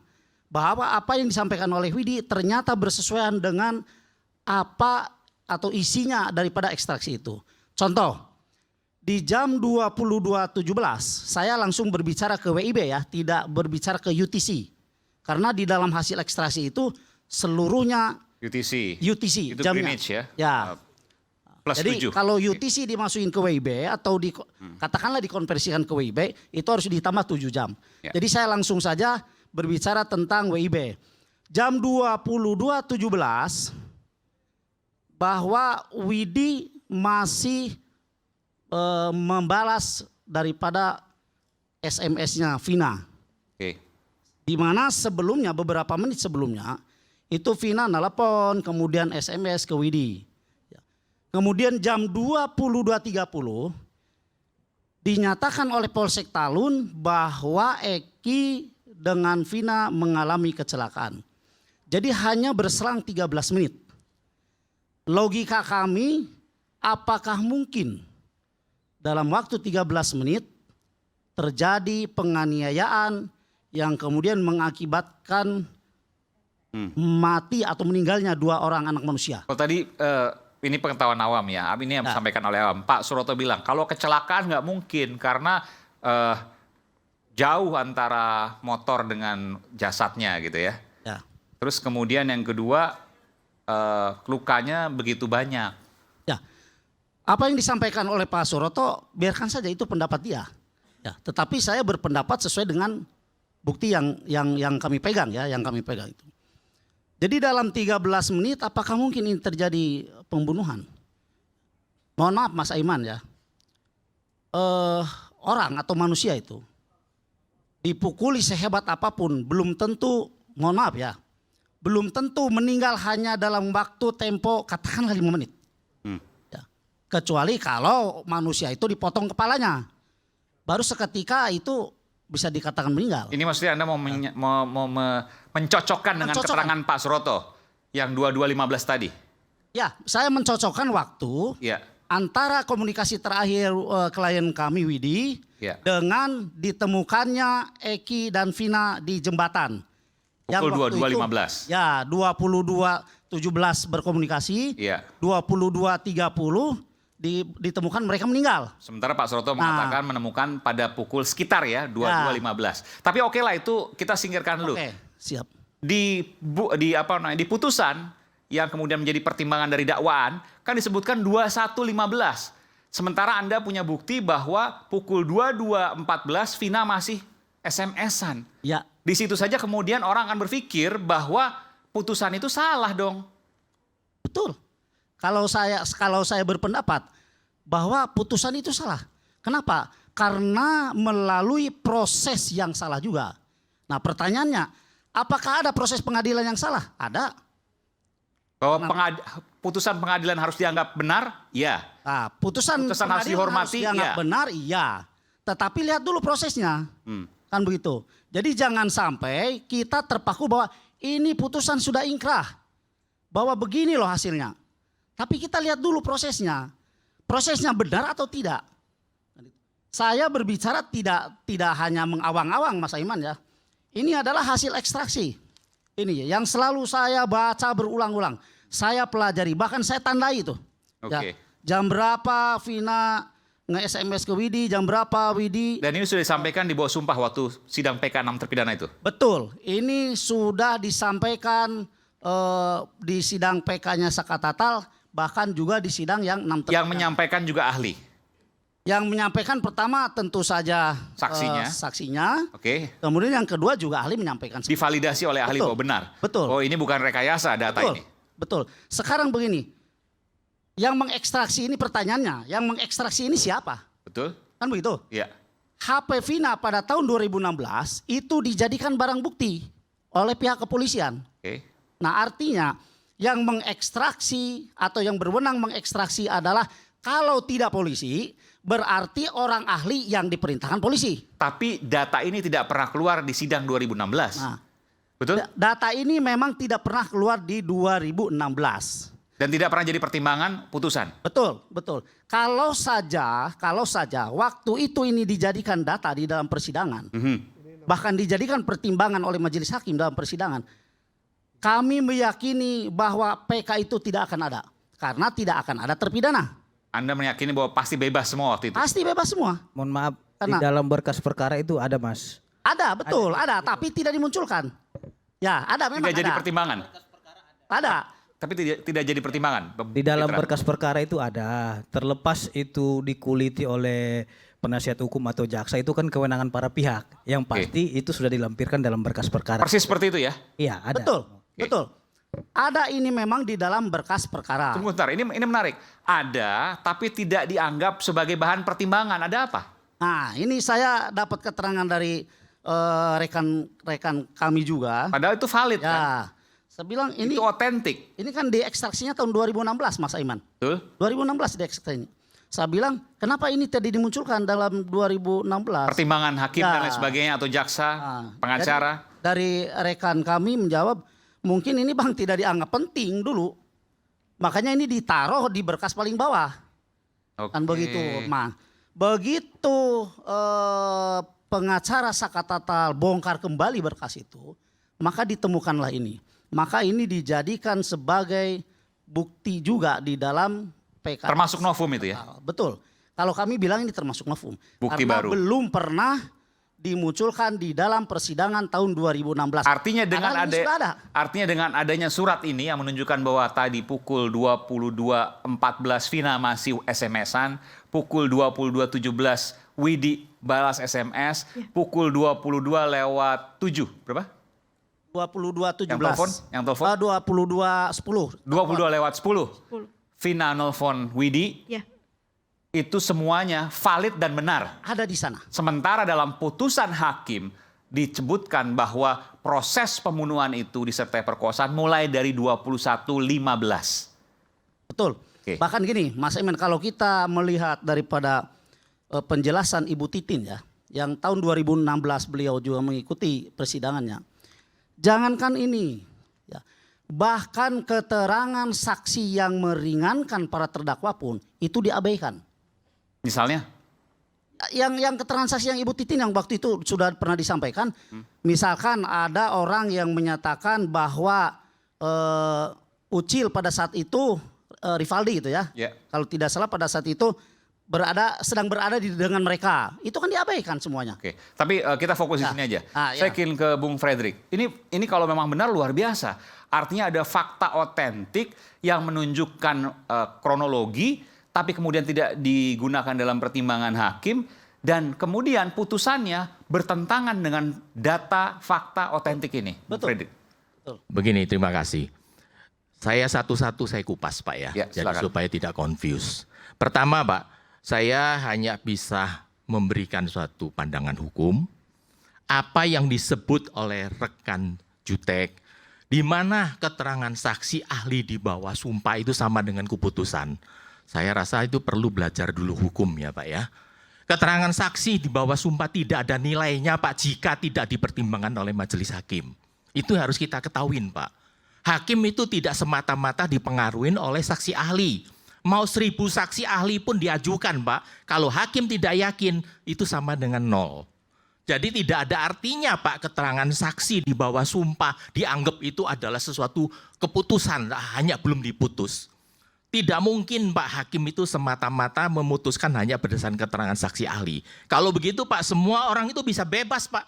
Saya bisa beli saksi dengan bayar berapapun Pak. Dengan sumpah ya sumpah. Namanya susu sama sampah Pak. Saya tanggapi gitu, Pak. Nanti saya bicarakan dulu Pak ya. Maksud saya enggak, supaya saya sampaikan dulu Pak, bahwa itu saya tidak pernah punya statement mengatakan kesaksian ahli di bawah sumpah itu disamakan dengan putusan Bapak. Tadi itu saya catat di sini Pak. Tadi pembicaraan apapun nanti saya bicara di sini. Terus kedua Pak ya, saya kasih ketahui Pak, apa yang disebut sebagai novum Pak? Berkas atau bukti apapun atau keterangan saksi di dalam berkas itu tidak bisa lagi dianggap sebagai novum Pak, itu titik Pak. Oh karena Jadi ini sudah meskipun tidak dipertimbangkan karena hakim punya alasan tidak mempertimbangkan. Tapi Pak. sudah dilampirkan dalam putusan tidak bisa lagi jadi novum. Dalam berkas Pak, sudah dalam berkas tidak bisa disebut sebagai novum. Pak, itu Pak pengalaman saya sebagai praktisi hukum Pak, saya sudah 40 tahun lebih Pak. Itu begitu semua Pak putusannya. Mohon maaf Pak Fredrik, mohon maaf sebentar. Kalau saja ini sudah dijadikan bukti di dalam persidangan, Saya Ini setuju. tidak bisa dijadikan Saya bukti sepakat karena dengan Pak hakim itu Fredrik. tidak mempertimbangkan, Tapi ini kan Pak. belum pernah dimunculkan. Bukan belum pernah, tapi ada dalam berkas kan, Pak? Ada berkas, Tadi tapi dikatakan tidak dalam pernah dimunculkan. Soal dimunculkan itu adalah kelalaian atau dalam hal ini ketidakmampuan daripada PH. Terkait Ya, dalam hal ini kelalaian jelas dong, atau Pak. ketidakmampuan daripada PH. Ya, tidak bisa alat digunakan bukti yang sebagai- belum pernah dimunculkan di dalam Tidak bisa, persidangan. Pak. Alat bukti Nah, yang itulah baru, yang Pak. hukum. Yang baru, Itu Pak. itu. Coba kita lihat, Pak, ya, belajar daripada hukum. Jadi jangan berbicara tentang 40 tahun jadi pengacara, berbicara tentang ini. Pernah Ya, yang kita. jelas ini, Pak, bukan Kan novum, begitu. Pak. Itu Ya kan? pendapat saya, Tuh. Pak. Gitu, Pak, ya. Ketiga, Pak, saya harus memberitahukan, Pak. Seperti ada foto yang difoto oleh dokter di IGD, yang dilampirkan dalam berkas, tapi tidak dipertimbangkan oleh majelis hakim, Pak. Itu suatu contoh, Pak, ya. Masalah soal kecelakaan lalu lintas, Pak. Saya memberikan satu contoh fakta tidak terbantahkan, Pak. Saya ketika menangani kasusnya SN, saya ceritakan kembali fakta yang saya alami, Setia Pak. Novanto. Iya. Oke. Dalam hal ini, Pak, polisi sudah resmi mengatakan itu kecelakaan lalu lintas. Dengan keterangan seorang penyidik KPK. Dia yang bekas pecatan polisi. Dia mengatakan bahwa ini bukan kecelakaan lalu lintas. Hakim percaya sama pecatan lalu lintas. Nggak percaya sama Polri, Pak. Itu resmi surat loh, Pak. Itu bagaimana, Pak? Karena semua itu wewenangnya ada di tangannya majelis hakim. Yang jelas, Pak, kita hanya melihat dari hukum acara, kita lihat daripada hukum yang berlaku. Tapi kalau yang kasus itu kan akhirnya terbukti di pengadilan bahwa yang benar adalah yang tadi Anda katakan Ya. penyidik KPK. Pak, yang benar itu kan karena apa, Pak? Keterangan surat resmi daripada Polri, Pak. Polri loh, Pak, institusi loh, Pak. Dikesampingkan sama hakim. Itu bagaimana, Pak? Kita bicara hukum. Ini sudah menyimpang dari hukum. Enggak, artinya apa yang Anda mau sampaikan di situ, Pak Ya, Fredrik? dalam hal ini saya menyampaikan, katanya ada orang yang ahli yang bisa mengatakan ini murni kecelakaan, Pak. Silakan, Pak, mau itu mantan jenderal maupun itu siapapun, Pak. Dia mengatakan bahwa dia itu adalah ahli soal kecelakaan, Pak. Yang menentukan itu majelis hakim, Pak. Terlalu prematur, Pak. Kalau kita sekarang sudah memberikan statement pada masyarakat, Pak, bahwa ini nggak benar, 100%. Saya kasih taruhan sekian, Pak. Ini kekanak-kanakan, Pak. Memalukan kita sebagai profesi, sebagai advokat, Pak. Itu tidak pada tempatnya, Pak. Nah, dalam hal ini, Pak, mengatakan bahwa namanya mengekstrasi daripada HP. Tadi rekan Jutek mengatakan ada ahli digital. Ahli digital dari manapun, Pak. Dari Amerika, dari Eropa pun, Pak. Selama dia tidak diakuin dalam hal ini oleh Puslavor, Pak, bukan merupakan alat bukti, Pak. Puslavor belum mengakui itu. Iya. Kalau dia tidak terdaftar, Pak. Seperti contoh, Pak. Ini ekstraksi HP ini maksudnya? Ya, saya sarjana hukum. Saya tidak pernah ikut ujian, Pak. Saya tidak pernah disumpah menjadi advokat. Sampai mati pun saya juga bukan advokat, Pak. Sama dengan ini, Pak. Jadi apa keterangan ahli digital katanya tadi disampaikan, saya kan cuma dengar ceritanya kan, Pak. Gitu. Bahwa itu tidak punya nilai hukumnya, Pak. Nanti biar hakimlah yang memutuskan. Saya tidak mau terlalu prematur. Ini tidak punya nilai Ini ya, Pak Fredrik yang ini ya? Bukan, tadi kan Jutek kan menyatakan kalau soal ini sudah di dalam berkas, tidak akan dipertimbangkan. Percaya saya, Pak. Silakan, Pak, nanti lihat dari mana pertimbangan dari Pak Hakim. Jadi karena sudah dilampirkan dalam berkas, tidak akan menjadi bukti baru. Ya, itu bukan bukti Hakim baru, pasti Pak. dalam PK ini, majelis PK tidak akan mengesampingkan itu. Betul. Itu keyakinan Anda. Kalau dalam yang tadi hal Pak Jutek yang mana? Ya. Pak Fredrik, yang soal apa? Tadi kan rekan Jutek mengatakan ada ahli digital, tadi foto yang ditunjukkan itu loh, yang dibuka-buka itu, Pak, itu tidak ada nilainya, Pak. Apapun ahli, Pak. Saya waktu sidang, Pak, saya berapa hak profesor S3 semua ahli saya ajukan, Pak. Sama sekali tidak dilihat, Pak. Ditengok juga tidak. Karena apa? Majelis hakim itu berkuasa, Pak. PH ini cuma kita jual abab, Pak, nggak ada artinya, Pak. Kita mau teriak-teriak. Di sini, Pak, yang saya perlu luruskan, Pak. Janganlah masyarakat dibawa, apalagi adik-adik dalam hal ini kalau ada yang dari hukum, Pak. Sidang PK di pengadilan negeri itu dianggap sebagai sidang pemeriksaan kasus pidana. Bukan, Pak. Itu hanya memeriksa formil dari administrasi. Kemudian ada saksi maupun saksi fakta atau saksi ahli diajukan, dia hanya mencatat. Memang hakim ini punya wewenang, ini tidak layak. Tapi dia tidak bisa mengatakan ini benar atau tidak benar. Putusannya tetap kepada Majelis Hakim Mahkamah Agung yang menangani kasus PK. Jadi apapun itu kalau tidak bisa ada bukti realnya, maka tidak akan mungkin dipertimbangkan itu ya? Bukan bukti real, Pak. Bukti real pun apa dalam hal ini sependapat Majelis Hakim PK. Majelis PK itu kan belum tentu, Pak, sependapat dengan kita, Pak. Kita sarjana hukum kalau 4 di sini aja bisa pendapatnya bisa 1000, apalagi majelis hakim yang merasa dirinya Tuhan, Pak. Nggak mungkin dong, Pak, dalam bisa. Kalau bisa apa yang kita maunya, hakim akan nurut, Pak.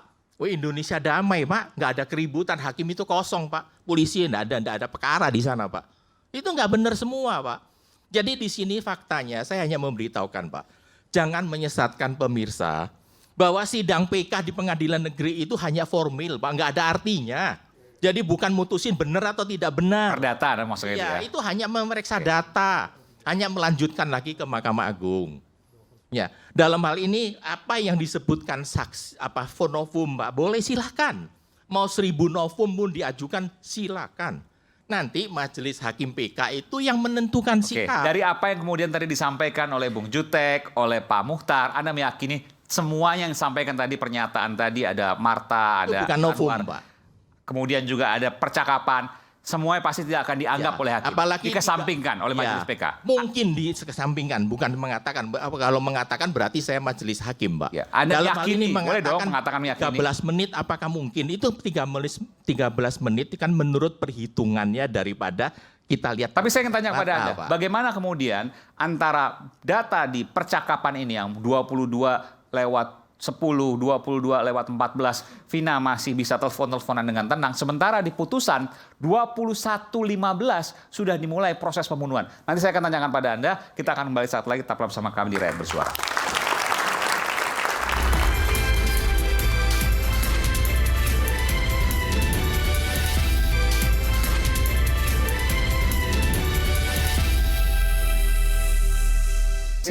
Bisa mendengar saya? Mohon maaf ini terlalu panjang. Tadi sudah mendengarkan ya? Terima kasih. Silakan. Sudah. Iya. Saya mau jawab yang mana nih, Dinda? Apa yang kemudian Bung Rasman ingin katakan dari perdebatan ini? Saya tanya begini deh. Ada tadi, ini yang paling penting ya, kita nggak bicara soal 10 butir obat terlarang dan miras dulu lah. Tapi kita bicara soal ada bukti otentik dari percakapan, di mana pukul 22:10 Vina masih telepon ke Widi, 22:14 Vina masih SMS ke Widi. Artinya putusan yang menuliskan bahwa 21:15 mulai terjadi proses pembunuhan, perkosaan dan seterusnya nggak masuk akal. Bagaimana Bung Rasman jawab ini? Baik, terima kasih.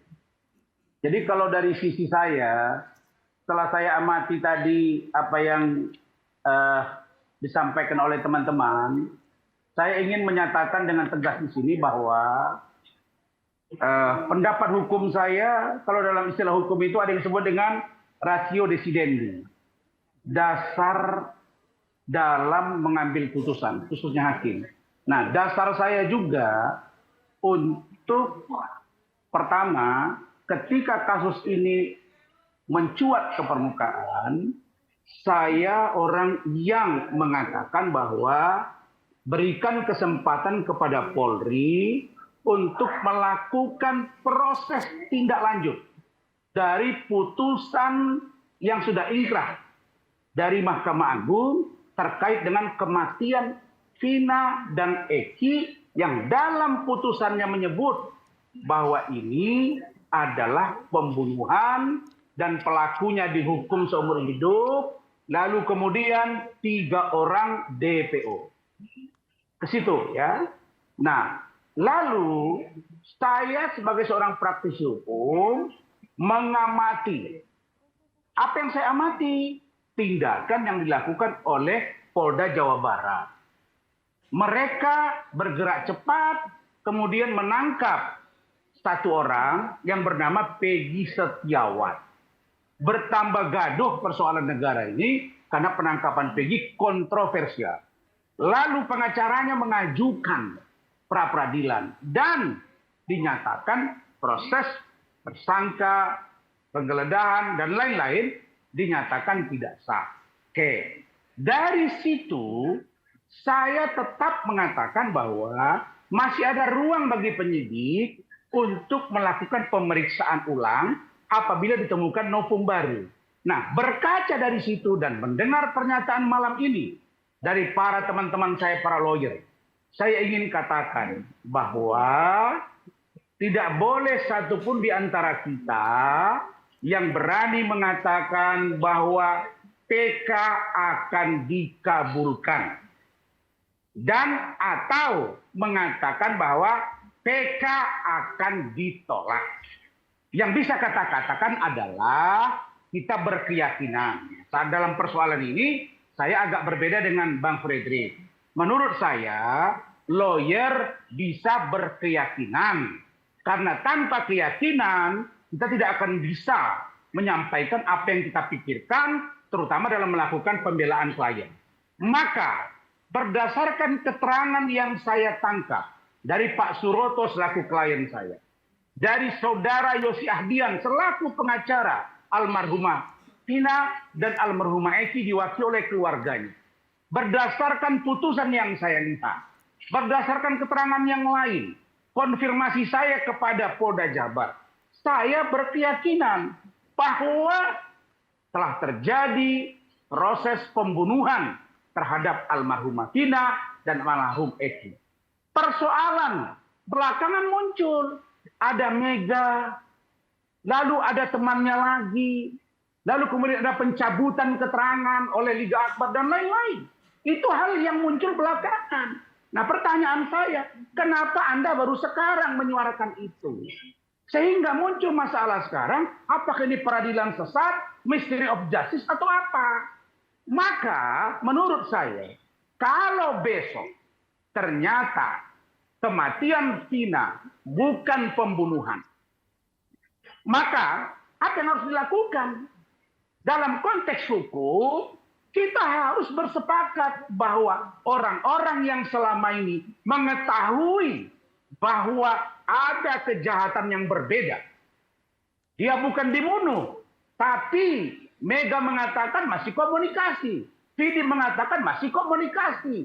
Liga Akbar mendiamkan. Maka orang-orang ini harus bertanggung jawab dengan putusan hakim yang sudah diduga sesat itu. Oleh karena itu, Pak Kapolri saya dapat informasi sudah membentuk tim yang masuk ke dalam. Kalau ternyata bahwa proses kematian almarhumah Vina dan Eki bukan pembunuhan, tapi kecelakaan lalu lintas, maka orang-orang yang telah membangun kebohongan di depan publik, lalu kemudian baru sekarang bersuara, termasuk Vina, termasuk Vidi dan Mega dan yang lain, harus diproses hukum. Kenapa? Karena mereka sesungguhnya tidak punya beban. Tidak ada teror kepada Mega, tidak ada teror kepada Vidi. Kenapa sekarang dia bersuara? Kok tidak dari dulu? Anda kemana saja? Artinya Anda membiarkan kejahatan. Karena itu saya bicara tegas. Saya tidak sepakat juga, mohon maaf, dengan bagaimana seorang Fitra menyatakan bahwa ini pengacaranya Saudara Jutek Wongso sudah melakukan fitnah. Saya kira kita sesama pengacara ini, biarkan air mengalir saja. Tidak satupun kita boleh menjamin bahwa klien kita itu adalah benar 100%. Saya sudah tanya Pak Suroto tadi sore. Suroto, kalau Anda tidak memberi keterangan yang jujur kepada saya, maka Anda orang pertama yang harus saya laporkan memberikan keterangan palsu. Karena kita ini bukan eksekutorial. Kita mendapat informasi-informasi, itulah yang dialami oleh hakim, sehingga hakim menuangkan putusannya, yang pada akhirnya muncul dugaan ada mystery of justice. Nah, siapa pelakunya? Yang mereka-mereka ini yang memberikan keterangan, membiarkan, dan mengorbankan 8 orang. Oke. Pun demikian, saya ingin katakan, beri ruang kepada Mabes Polri yang sudah membentuk tim untuk mencari siapa sesungguhnya pelaku. Kalau dia pembunuhan, siapa yang membunuh? Kalau dia laka lantas, seperti apa kejadiannya? Sehingga kita tidak disesatkan semuanya. Itu dari saya. Oke. Saya tadi kadang sebut-sebut Mega Widi, silakan memutar. Baik. Dalam sejarah proses Vina dan Eki ini, baru kali ini saya sepakat dengan Bang Rajman. Jadi siap untuk diproses. Saya hormat buat Bang Razman, tapi satu yang harus Bentar, Bung. Jadi kalau seandainya nanti putusan PK kemudian menetapkan bahwa ini memang pembunuhan, maka Mega dan Widi harus tanggung jawab. Itu yang disampaikan loh. Anda sepakat? Baik, jadi gini Mas Aiman. Pertama saya hormat kepada Bang Razman. Kemudian yang kedua. Terima kasih. Ya, yang kedua. Kenapa Widi dan Mega baru muncul sekarang? Ya. Kan itu. Kemunculan mereka bukan tanggung jawab dirinya mereka. Tapi kemunculan mereka di dalam persidangan adalah tanggung jawab penyidik, tanggung jawab polisi, tanggung jawab kejaksaan yang harus menghadirkan saksi-saksi. Itu yang pertama. Kemudian yang kedua, kemunculan mereka diakibatkan adanya ekstraksi HP Pina yang kemudian timbul ini. Dan ternyata nomor ini adalah ternyata nomor Widi dan Mega. Jadi mohon izin Bang Razman. Mohon izin, mereka tidak bisa dipersalahkan kenapa baru muncul sekarang. Bahkan kalau kita melihat fakta persidangan di tahun 2016, semua terpidana mencabut keterangannya, ditolak. Itu yang terjadi. Kemudian ada juga saksi yang mencabut keterangannya, ditolak. Nah sekarang kemunculan mereka justru menurut saya adalah sebuah bukan keajaiban sebetulnya. Sebuah mukjizat di dalam kasus ini yang harus dibuka secara terang benderang Mas Aiman. Ya. Kenapa? Kalau saja kemunculan Widi dan Mega berdasarkan ini dan ini dulu di tahun 2016 dijadikan bukti di dalam persidangan, saya ulangi dan saya tegaskan tidak akan ada terpidana seumur hidup. Karena kecelakaan. Karena kecelakaan. Itu. Bukan ini, pembunuhan. Betul, ini sangat jelas. Mohon izin Pak Fredrik, di satu sisi kadang saya menjadi ambigu gitu ya. Di satu sisi kita harus mengikuti apa yang disampaikan oleh penyidik. Bahwa kita harus meyakini apa yang disampaikan oleh penyidik, oleh polisi benar adanya. Tetapi di sisi lain dalam peristiwa yang sama, kita diminta untuk mengingkari apa yang disampaikan oleh polisi. Apa itu? Ini hasil polisi, Mas Iman. Kenapa saya bilang ini hasil polisi? Yang menyita HP Vina siapa? Pertanyaan kan begitu. Ya, yang menyita HP Vina pada saat peristiwa itu terjadi, jelas kepolisian dong. Ya. Kemudian polisi yang tadi saya sampaikan, apakah dengan polisi sendiri atau polisi meminta ahli untuk mengekstraksi ini? Artinya ini adalah peran polisi. Bukan siapa-siapa. Oke, Bung Rasman, silakan Bung Rasman. Itu. Begini. Bung Mukhtar, saya ingin katakan bahwa selama ini saya bisa katakan bahwa selama ini Mega dan Widi tidak ada beban. Tidak ada beban. Dan polisi tidak tahu kalau mereka ini bahagian yang berkomunikasi dengan yang namanya almarhumah Vina. Di situ dia konsentrasi pikiran. Sebentar, kan sudah ada buktinya, Bung Rasman, bahwa polisi tidak tahu kan nggak masuk akal karena kan ekstraksinya sudah ada, kontaknya kemana, arahnya kemana, percakapannya bagaimana. Begini, kalau polisi menganggap bahwa bukti cukup untuk 8 orang ini sebagai pelaku, plus ada yang belum ketangkap, itu yang mereka proses. Itu yang mereka bawa ke kejaksaan. Jaksa dengan polisi melakukan prajudikasi, pemeriksaan berkas dan keduanya. Nah, begitu ternyata ada dihukum sekian orang. Kan ini kan dulu di Cirebon juga rame. Sidangnya dan lain-lain, makanya diambil oleh Polda Jabar. Kenapa Widi dan Mega diam saja? Nah, sama dengan hari ini. Kenapa sekarang dia baru terpanggil? Kita tidak ada beban. Beda dengan yang 8 orang. Mungkin mereka takut. Mungkin mereka khawatir. Karena mereka dipukuli. Nah ini menurut saya. Inilah bahayanya. Kalau pemberitaan itu no justice, no viral. Maka saya katakan. Hukum jangan ditegakkan karena viral. Hukum jangan ditegakkan karena public opini. Hukum jangan ditegakkan karena netizen. Nah, karena itu saya katakan bahwa seharusnya Mega dan Widi harus tampil pada waktu itu. Oke lah, karena sudah terjadi. Maka saya harus katakan bahwa polisi Polda Jabar hari ini tidak patut dipersalahkan. Yang diproses adalah polisi zaman dulu yang di Polres Cirebon Kota, atau polisi yang waktu itu ikut dalam gelar perkara yang memproses perkara ini.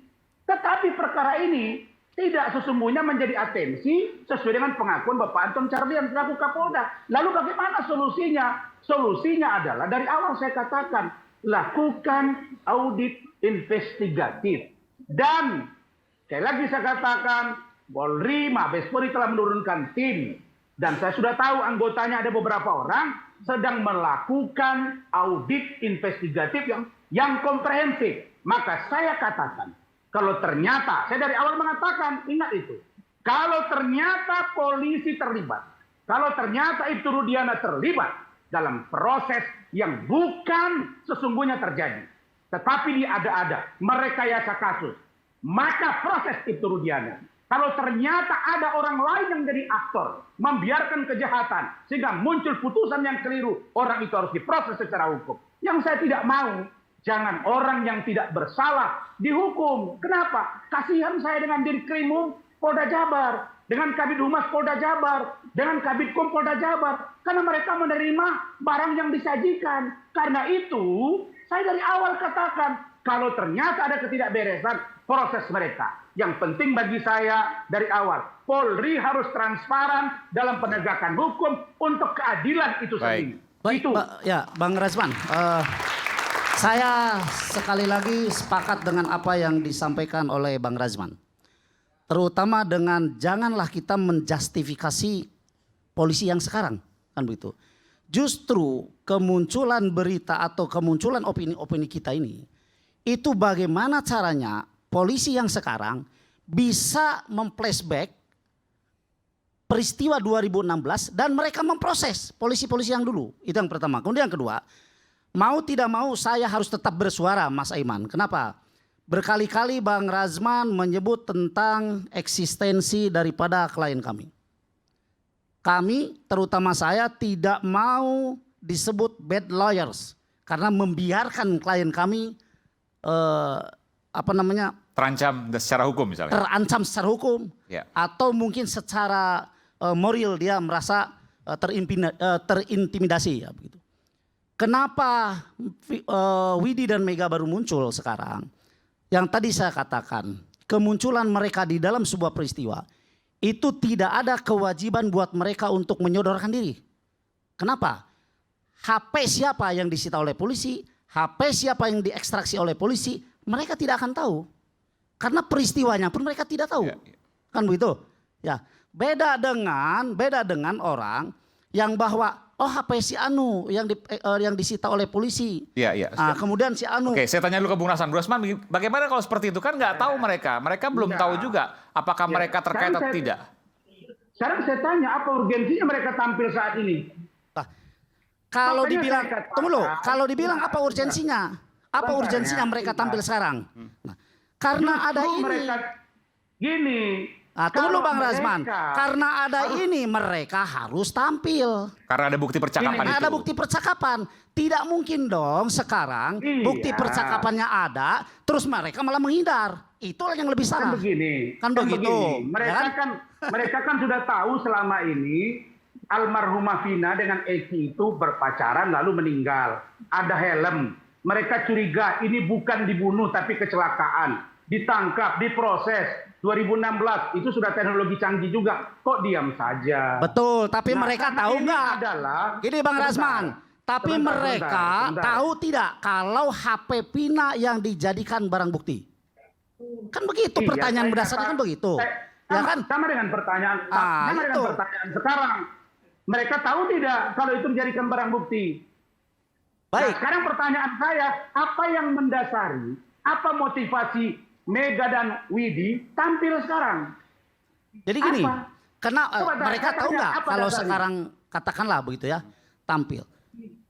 Kan tadi yang saya bilang, setelah ini dicocokkan bahwa ini adalah nomor Widi dan nomor Mega, maka mereka mau tidak mau harus mengiyakan apa yang tertulis dalam ekstraksi. Begini. Jadi muncul Maka dulu dia buktinya. tidak tahu. Tunggu dulu. Tidak mungkin Mega tidak tahu itu fitnah.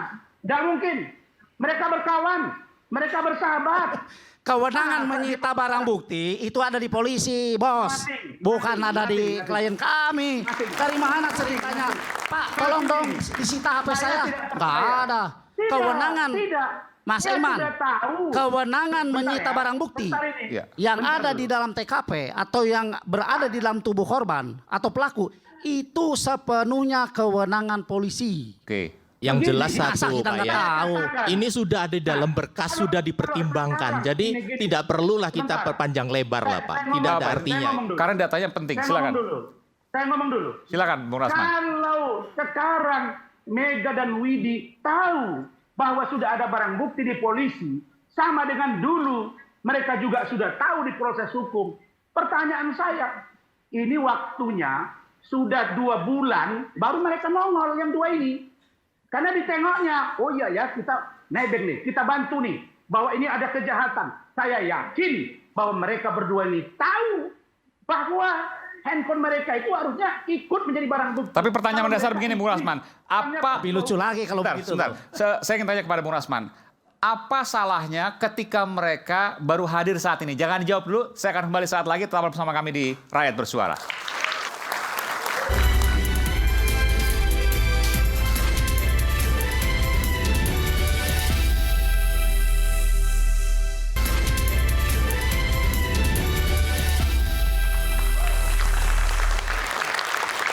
Saya ingin lanjut pada closing statement, tadi masih ada perdebatan sedikit. Saya ingin tanya ke Bung Rasman langsung. Bung Rasman, masih... Oke. Apa salahnya, pertanyaan saya ini, apa salahnya ketika Mega dan Widi itu kemudian muncul sekarang bukan 2016? Ya, karena maaf ya, saya dalam rangka presumption of innocence. Ya. Kenapa? Karena saya pikir Mega dan Widi ini, dia sudah tahu bahwa saat ini kecenderungan opini publik itu menguntungkan orang-orang yang dalam tanda kutip mencabut keterangannya. Ke situ logika berpikir saya dan saya. Kalau dulu nggak pede gitu, misalnya. Kalau dulu mereka tidak pede gitu, mereka tidak pede. Maka setiap orang yang menyampaikan statement dalam sebuah kasus yang sudah terjadi yang kita sebut dengan due process of law, maka orang itu harus bisa memberi alasan. Satu, kenapa 2016 tidak speak up? Kenapa hari ini speak up? Oke, saya tanyakan sebentar. Motivasinya. Gitu. Baik, sebentar Bung Rasman. Saya tanya langsung pada Mega Widi. Anda mau jawab soal itu? Pertanyaan Bung Rasman, silakan. Mega dulu boleh, habis itu Widi. Pada waktu 2016 nggak ada yang nyari. Kalau misalkan kita berdua speak up, emang bakal ada yang percaya kita orang kecil. Kita orang kampung, pasti bakal dikira halu lah apa. Nggak akan ada yang percaya. Tapi tahu bahwa ada percakapan itu, ada transkripnya? Enggak. Enggak tahu. Oke. Widi silakan. Kalau dari 2016 ada yang nyari saya sama si Mega, saya bakal adepin kayak sekarang ini. Hari itu juga Anda datang ke pengadilan atau kantor polisi untuk memberikan keterangan? Iya. Mega? Iya, hadir. Siap. Boleh saya tanya nggak? Silakan Bung Rasman. Boleh ya? Boleh. Mega dan Widi. Oke. Kalau begitu alasan kalian berdua, karena tidak dinilai nanti keterangannya karena dianggap orang biasa, pertanyaan saya ingin jujur ya, walaupun saya tahu sebelumnya, siapa sesungguhnya yang menyuruh kalian speak up? Tidak ada yang nyuruh saya sama si Mega untuk speak up. Karena saya punya hati nurani, saya ingin membantu apa yang ini saya sudah bisa. Berbeda. Ini sudah berbeda lagi keterangan Mega, kalian. sebentar Bung Rasman. Kalau Mega jawabannya apa? Siapa yang menyuruh? Nggak ada yang nyuruh, saya cuma memberikan kesaksian apa yang saya tahu, apa yang saya alami saja. Oke, sekarang saya jawab. Oke, silakan. Saya masih ingat beberapa waktu yang lalu, kalau nggak salah sebulan yang lalu, saya di studio, rekan saya Mukhtar Effendi dengan Widi dan Mega di Cirebon. Mereka mengatakan berkomunikasi dengan ahli forensik, yaitu Bapak Reza Indragiri. Di sini saja keterangannya sudah berbeda. Saya masih ingat. Maksudnya? Karena itu saya katakan. Iya. Nah, mereka waktu itu kan berkomunikasi dengan Pak Reza Indragiri selaku ahli digital forensik. Kenapa Anda tidak mengatakan itu? Lalu Gini, kemudian, Bang Aiman. Saudara Gini. Erwin, sebentar. Kemudian, Saudara Erwin Partogi yang mantan komisioner LPSK ikut menjadi pengacara Saka Tatal membuka apa yang menjadi percakapan itu. Dan saya tanya, kenapa baru sekarang Anda timbulkan itu? Karena baru saya buka-buka filenya. Maka saya katakan, ini tidak datanya utuh. Saya malah ingin mencari siapa sesungguhnya yang memunculkan Mega, Widi, lalu kemudian perannya Reza, lalu kemudian bagaimana dengan Erwin. Semua ini menurut saya harus bertanggung jawab dalam rangka terangnya peristiwa kematian Vina dan Eki. Oke, Bung Rasman begini. Jadi Anda, ini saya boleh, Anda meyakini, boleh dong kalau meyakini ya, bahwa Edwin Partogi, mantan komisioner LPSK, dan juga Reza Indragiri, psikolog forensik, yang mendorong Mega dan Widi untuk tampil belakangan ini untuk kemudian menyampaikan sesuatu. Itu? Saya tidak meyakini. Waktu itu Mega dengan Widi bilang bahwa mereka berkomunikasi dengan Bapak Reza Indragiri. Sahabat saya. Apa motivasinya? Kenapa sekarang bilang tidak ada? Oke, silakan Mega dan Widi. Sebentar, saya akan berikan kesempatan pada Bung Muhtar. Mega, Widi, silakan, ada tanggapan soal itu? Udah gini aja Mas Aiman, biar klien saya tidak bingung menjawab. Enggak, sebentar, nggak apa. Saya ingin dengarkan. Jadi waktu itu komunikasi ke psikolog forensik Reza Indragiri dan Edwin Partogi, betul? Tidak sama sekali, dan saya bertanya kepada Pak Reza, dapat nomor saya sekarang dari mana? Dan itu tidak ada jawaban. Nggak ada jawaban. Pak Reza. Saya juga aneh, ujuk-ujuk datang ke Nggak rumah Pak boleh, Reza. nggak boleh begitu. Saya masih dengar, saya sudah buka rekamannya deh. Udah gini Sudah aja, dijawab, saya sudah jawab aja dijawab, Mas Bung Aiman Rasman, lagi nih. silakan. Jangan terlalu mendesak klien saya. Ya, sudah dijawab Bung Rasman, Jadi silakan. beginilah, betul memang saya, Widi dan Mega ada komunikasi dengan Pak Reza. Tetapi hubungannya bahwa mereka ini harus didampingi oleh seorang pengacara. Ya. Itulah komunikasi yang kami bangun secara intens. Jadi bukan berarti bahwa Pak Reza yang harus mendorong mereka muncul ke permukaan. Kan gitu. Nah sekarang yang saya bilang, Pak Reza ada semacam kewenangan apa dia mendorong mereka untuk muncul ke permukaan, kan begitu. Jadi menurut saya mari kita nggak usah terlalu melebar kemana-mana lah ya. Pak Reza seolah-olah yang mendorong mereka untuk muncul ke permukaan kemudian berbicara. Kemunculan mereka akibat ini, sudah itu aja. Akibat adanya ekstraksi HP-nya Vina. Baik. Kan begitu. Oke, baik. Kita berikan tepuk tangan. Dan sekaligus juga kita berikan kesempatan untuk closing statement. Saya mulai dari Bung Fredrik, silakan. Menurut saya satu, sejauh mana si Widi dan Mega ini mempunyai memori hipertemesia. Ekstrim, hebat begitu, hafal, detil sampai jam-jamnya, menit-menitnya yang terjadi 8 tahun yang lalu. Yang itu satu. Kedua, ada ekstraksinya transkrip. Bukan Pak. Tetapi dalam hal ini kalau sampai mengingat detil Pak, manusia itu tidak ada yang punya hipertemesia itu sangat 1 juta orang nggak ada satu Pak. Ya. Itu sudah luar biasa. Kedua Pak, saya maksudnya melihat, Anda mencurigai ada aktor intelektual di balik Mega dan Widi. Kira-kira begitu Pak. Saya lihat Pak ya, saksi-saksi yang diajukan semua begitu tertata rapi Pak, satu persatu Pak, bahkan seperti ahli hukum Pak. Ini saya pertanyakan Pak, kalau harusnya Pak ya saksi-saksi terutama orang yang nggak ngerti hukum kan, bahasanya kan beda Pak. Kalau bahasanya sudah tertata Pak, itu perlu kita curiga ada apa sebenarnya Pak. Oke, pertanyaan Bung. Kedua Pak, saya juga dalam ini sekali lagi Pak, bahwa apa yang sudah di dalam berkas itu bukan novum. Ya, tidak dipertimbangkan hakim itu sering Pak. Bahkan gitu Pak, saksi-saksi utama, saksi pokok, saksi fakta yang di dalam berkas dia bilang saya nggak perlu itu, saya sudah cukup dengan ini. Itu banyak Pak, hakim itu demikian Pak. Jadi tidak semata-mata karena hakim tidak mau periksa saksi, kemudian ini novum Pak, saya ngajukan novum, saya PK. Oke, baik. Nggak ada artinya itu Pak. Baik, terima kasih. Selanjutnya dari Bung Jutek, silakan nanti. Setelah Bung Jutek kita break dulu. Ya Mas Aiman, jadi kita kan berbicara fakta. Kalau belum terungkap di dalam fakta persidangan dan dibawa sumpah dan terbuka untuk umum, tentu kita nggak berani sampaikan. Ya, apa yang disampaikan Pak Fredrik ya, yang senior ya 50 tahun beracara, malam ini jadi 40 tahun lebih, ya kita hargailah karena beliau ini senior ya. bahwa kalau bilang saksi diatur, ditata seperti keterangan Mega dan Widi, saya sampaikan ini fakta persidangan. Ya, mereka menyampaikan bahwa kira-kira bercakap jam sekian. Kalau di dalam urutan yang kejadiannya, kesaksian mereka itu udah sebulan lebih beredar di media, baru ditemukan ekstraksi. Ya, ekstraksinya itu dan menunjukkan jam yang mirip ya. Awal-awal mungkin dia nggak inget apa detik, jam, apa menit keberapa. Ya. Jadi nggak begitulah kan gitu kan. Saya berpikir mari kita tempatkan, kita mencari kebenaran bukan mencari pembenaran ya. Dan juga yang kita sampaikan dalam rangka untuk tidak membuat bingung masyarakat kan gitu.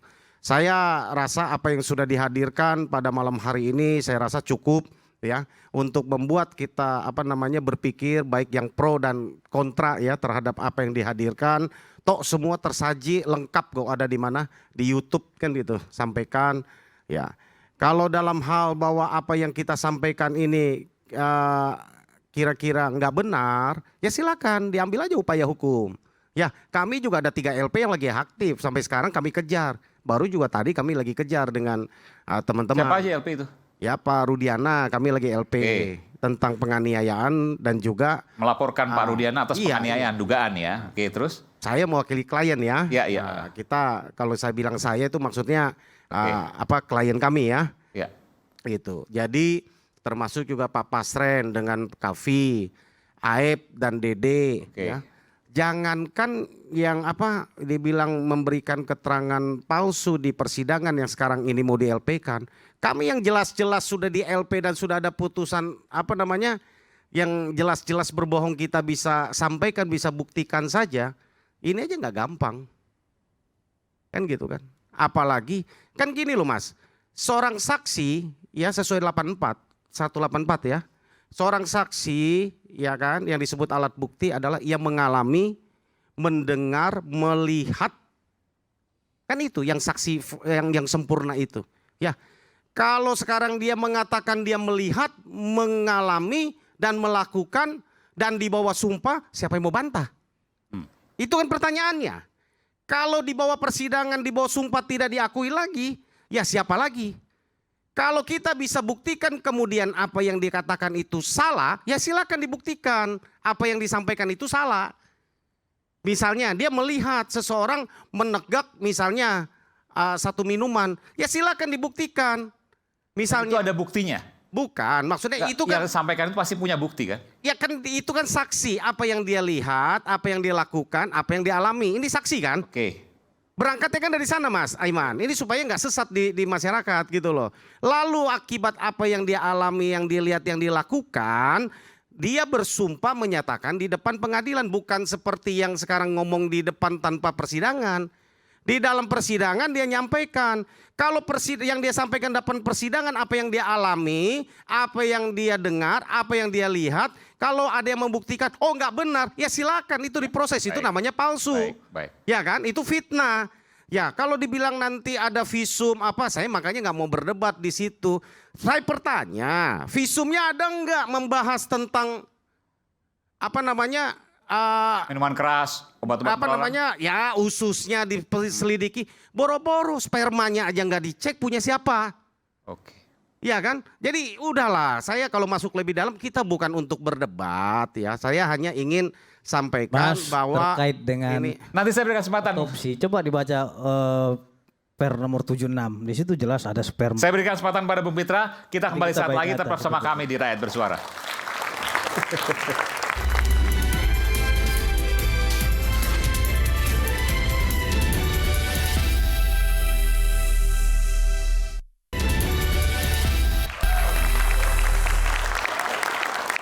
Balik sesi terakhir Rakyat Bersuara, saya langsung ke Bung Pitra. Bung Pitra mau sampaikan sesuatu, silakan. Ya, baik Iman. Terima kasih. Saya ingin menyampaikan bahwasanya keadilan itu adalah harga mati. Dan karma pasti akan terjadi. Artinya, teman-teman boleh berspekulasi liar terhadap kami selaku korban. Itu merupakan suatu kritikan yang memang harus kami terima. Akan tetapi ya, apabila memang tuduhan teman-teman tersebut yang telah memfitnah beribu-ribu macam fitnah, bahkan ratusan dan jutaan terhadap keluarga Ibtu Rudiana, terhadap Rudiananya, dan bahkan institusi kepolisian, ingat, karma itu pasti akan datang. Sebab hati nurani adalah badan pengadilan yang tidak bisa dibanding. Saya ingatkan kepada Bung Jutek Bongso agar segera bertobat. Karena kita saat ini tidak bisa menyimpulkan kita pemenang atau kita yang kalah. Kita sebagai penasihat hukum sedang berproses juga di peninjauan kembali. Saya harap kita semua menghargai proses hukum yang sedang berjalan ini. Bung Aiman, sebenarnya saya tidak mau berkomentar banyak karena dalam sedang proses hukum sedang berjalan. Akan tetapi karena memang terkait dengan tudingan-tudingan miring ini, saya wajib hadir untuk meluruskan hal-hal yang menurut kami itu harus diluruskan. Jadi kami tidak berhak untuk menghakimi siapapun karena kami adalah manusia biasa yang sepenuhnya kami serahkan kepada pihak kepolisian, kejaksaan, pengadilan, dan terutama kepada Allah Subhanahu wa Ta'ala. Demikian dari saya. Billahi taufiq walhidayah. Assalamualaikum warahmatullahi wabarakatuh. Sebelum ke Pak Fredrik, saya berikan kesempatan. Karena suruh tobat tadi ada mau komentar sedikit, saya berikan kesempatan kepada Bung Jutek. Sedikit aja tapi jangan panjang-panjang. Diminta tobat, silakan Bung Jutek. Ya, justru Mas Aiman ya, bahwa kita kan sedang mewakili klien mencari kebenaran dan menegakkan keadilan ya. Jadi apa yang proses yang terjadi sampai hari ini karena tadi ditanya ya saya sampaikan. Ya saya sudah kirimkan juga itu tadi kesaksian lengkap itu tadi lewat YouTube itu. Kalau suruh tobat apa komentarnya? Ya, tiap hari memang kita harus bertobat ya. Kan memang kita harus bertobat. Ya, ini gitu. Bagus kalau gitu. Silakan singkat aja Bu Fredrik. Terima kasih. Begini, rekan Jutek. Saya 1972 sudah diangkat jadi advokat, 52 tahun. Tetapi saya berprofesi sebagai advokat beracara 1984. Jadi jangan putar balik kata-katanya. Terima kasih. Oke. Mas. Baik, closing statement ya. Ya. Pertama, bahwa sebuah peristiwa, baik itu peristiwa pidana maupun peristiwa kecelakaan, itu harus diyakini karena adanya kesesuaian antara alat bukti. Dalam hal ini keterangan saksi dengan alat bukti yang ada. Harus bersesuaian. Itu yang pertama. Kemudian yang kedua, kenapa kami meyakini bahwa ini adalah kasus kecelakaan? Saksi yang menyatakan bahwa ini adalah kecelakaan jelas ada, bahkan 4 orang sudah dihadirkan dalam PK. Kemudian percakapan terakhir antara Widi, klien kami, dengan Vina yang hanya berselang 13 menit jelas terbukti dalam hasil ekstraksi. Jadi dan itu bisa dipertanggungjawabkan. Sangat bisa dipertanggungjawabkan lahir batin dunia akhirat ini. Jadi keterangan saksi ada, keterangan saksi ada, kemudian komunikasi juga jelas ada. Jadi keterangan saksi dan komunikasi apa lagi yang akan kau dustai? Kemudian yang selanjutnya, kemunculan klien kami pada tahun 2024 ini itu jelas karena adanya hasil ekstraksi. Bukan dia menyodorkan diri. Bukan dia juga mengumpetkan diri di tahun 2016. Justru saya menilai keberadaan mereka, kemunculan mereka lebih mulia daripada kita yang suka SMS. Senang melihat orang susah, susah melihat orang senang. Kalau saya implementasikan dalam kasus ini, senang karena 7 terpidana dipidana seumur hidup, susah kalau yang 7 terpidana ini bebas. Nah itu aja dari saya. Terima kasih. Bung Rasman masih bergabung, silakan closing statement. Bung Rasman. Terima kasih. Pertama saya mau ingatkan teman-teman sesama pengacara, dalam teori hukum ada yang dikenal dengan argumentum ad hominem. Kita dilarang menyerang pribadi. rekan debat kita, termasuk sesama lawyer. Jadi karena itu kita tidak boleh saling menyerang pribadi kita. Biarkan pendapat hukum yang muncul karena itulah keilmuan kita. Yang kedua, saya ingin ingatkan, fakta sun potentiora verbis, bahwa 1000 kata-kata akan dikalahkan oleh seorang pelaku dari tindakan sebuah perbuatan. Karena itu, saya hanya ingin konklusinya begini. Ini kasus 2016 dilakukan proses apa yang disebut dengan visum, otopsi, karena sesungguhnya Vina dan Eki sudah dimakamkan. Ada orang yang namanya Linda, digali, diotopsi, lalu kemudian ada kecurigaan pembunuhan. Awalnya itu kecelakaan, lalu kemudian diperiksa, dilidik, disidik, disidang, divonis. Sekarang muncul rame ke permukaan. Apa maksudnya? Saya khawatir besok muncul lagi 1, 2, 3 yang baru-baru ini kok kayaknya dicurigai sebagai orang yang paling benar. Saya tidak mau terjadi itu. Saya ingin katakan siapa yang melakukan kejahatan di 2016, hukum dia. Itulah gunanya hukum kita menganut sistem fleksibilitas, yaitu kalau ada kesalahan lakukan eksaminasi. Proses ulang dibolehkan. Maka saya katakan beri ruang kepada Mabes Polri untuk melakukan audit investigatif secara komprehensif untuk memeriksa apakah itu Rudiana membelokkan kasus ini kepada kepentingan pribadinya. Apakah ini kematian karena dibunuh atau karena lalu lintas. Endingnya apa? Harus keadilan menemukan jalannya sendiri. Saya tidak pro kepada siapapun. Yang saya katakan berikan ruang pada Polri untuk menegakkan presisi, predictive, responsibility, berkeadilan. Itulah yang disebut dengan transparansi dalam proses penegakan hukum. Saya katakan saya nggak ada kepentingan. Kepentingan saya beri ruang. Siapa yang melakukan apa, itulah yang ditindak. Baik. Demikian, makasih. Wallahumma pamit, sorry. Satu lagi lupa.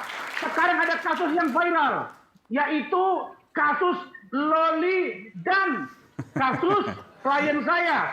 Maksud saya ini hampir sama. Mas yaitu Aiman, terkait setengah menit.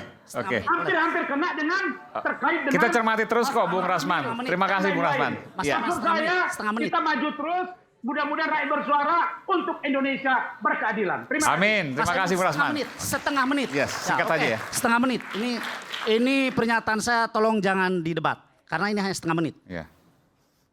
Kalau ada orang yang berkata bahwa ini adalah putusan yang sudah ingkrah, sementara kita tahu bahwa prosesnya adalah proses yang jelas menurut kami ada kejahatan. Bandingkan apakah prosesnya kejahatan maksudnya? Ya, karena kan sudah jelas dari penyidikan, kami ya, penuntutan, dari mulai penyidikan, sidang, penuntutan dan sidang ya. Ini menurut ada saya, kejahatan. Betul. Karena kecelakaan dibilang pembunuhan kan itu. Ini prediksi kami. Nah, sekarang pertanyaannya, kalau kita tahu bahwa nasi yang ditanak itu dicampur racun, apakah kita mau makan nasi itu? Itu aja. Oke. Terakhir, Mega dan Widi, saya berikan kesempatan kalau ada yang ingin disampaikan, bukan hanya di forum ini, tapi juga kepada bangsa ini. Rakyat harus bersuara, Mega dan Widi adalah bagian dari rakyat. Silakan. Kalau pribadi Mega cuma berharap kasus ini cepat selesai, cepat beres. Kasihan kan almarhum sama almarhumahnya, biar tenang, biar nggak jadi bahan omongan lagi di dunianya. Biar dia udah tenang di alamnya, gitu aja. Widi? Menurut saya pribadi, saya selama ini tidak ada yang menyuruh atau misalkan tidak ada paksaan untuk bersuara. Apalagi saya sama si Mega sudah mengaju ke pengadilan. Terus yang kedua, biar tidak nambah kisru dan kisru lagi, biar cepat selesai. Oke. Jadi kebenaran yang hanya dicari oleh Mega dan Widi, ya? Ya, betul. Baik, tidak ada yang lain. Tidak ada. Salam hormat saya. Dan pemirsa, sewindu kasus kematian Vina dan Eki akan bermuara kemana? Begitu banyak drama, dari kecelakaan, kerasukan, penganiayaan, perkosaan, pembunuhan, hingga kembali ke dugaan awal kecelakaan tunggal yang kerap disuarakan oleh sebagian pihak. Tak ada lagi saksi bisu, selain fakta-fakta yang terus disuarakan. Bagaimana lentera kebenaran akan bermuara? Kita tunggu segera. Karena Majelis PK peninjauan kembali terus bekerja, nanti juga akan ada Sakatatal yang akan ada putusan, kemudian juga 6 terpidana, dan terakhir adalah Sudirman yang akan mengajukan sidang PK. Saya Aiman Wicaksono, kita tunggu sama-sama nanti. Sampai jumpa di Rakyat Bersuara berikutnya. Salam. Terima kasih.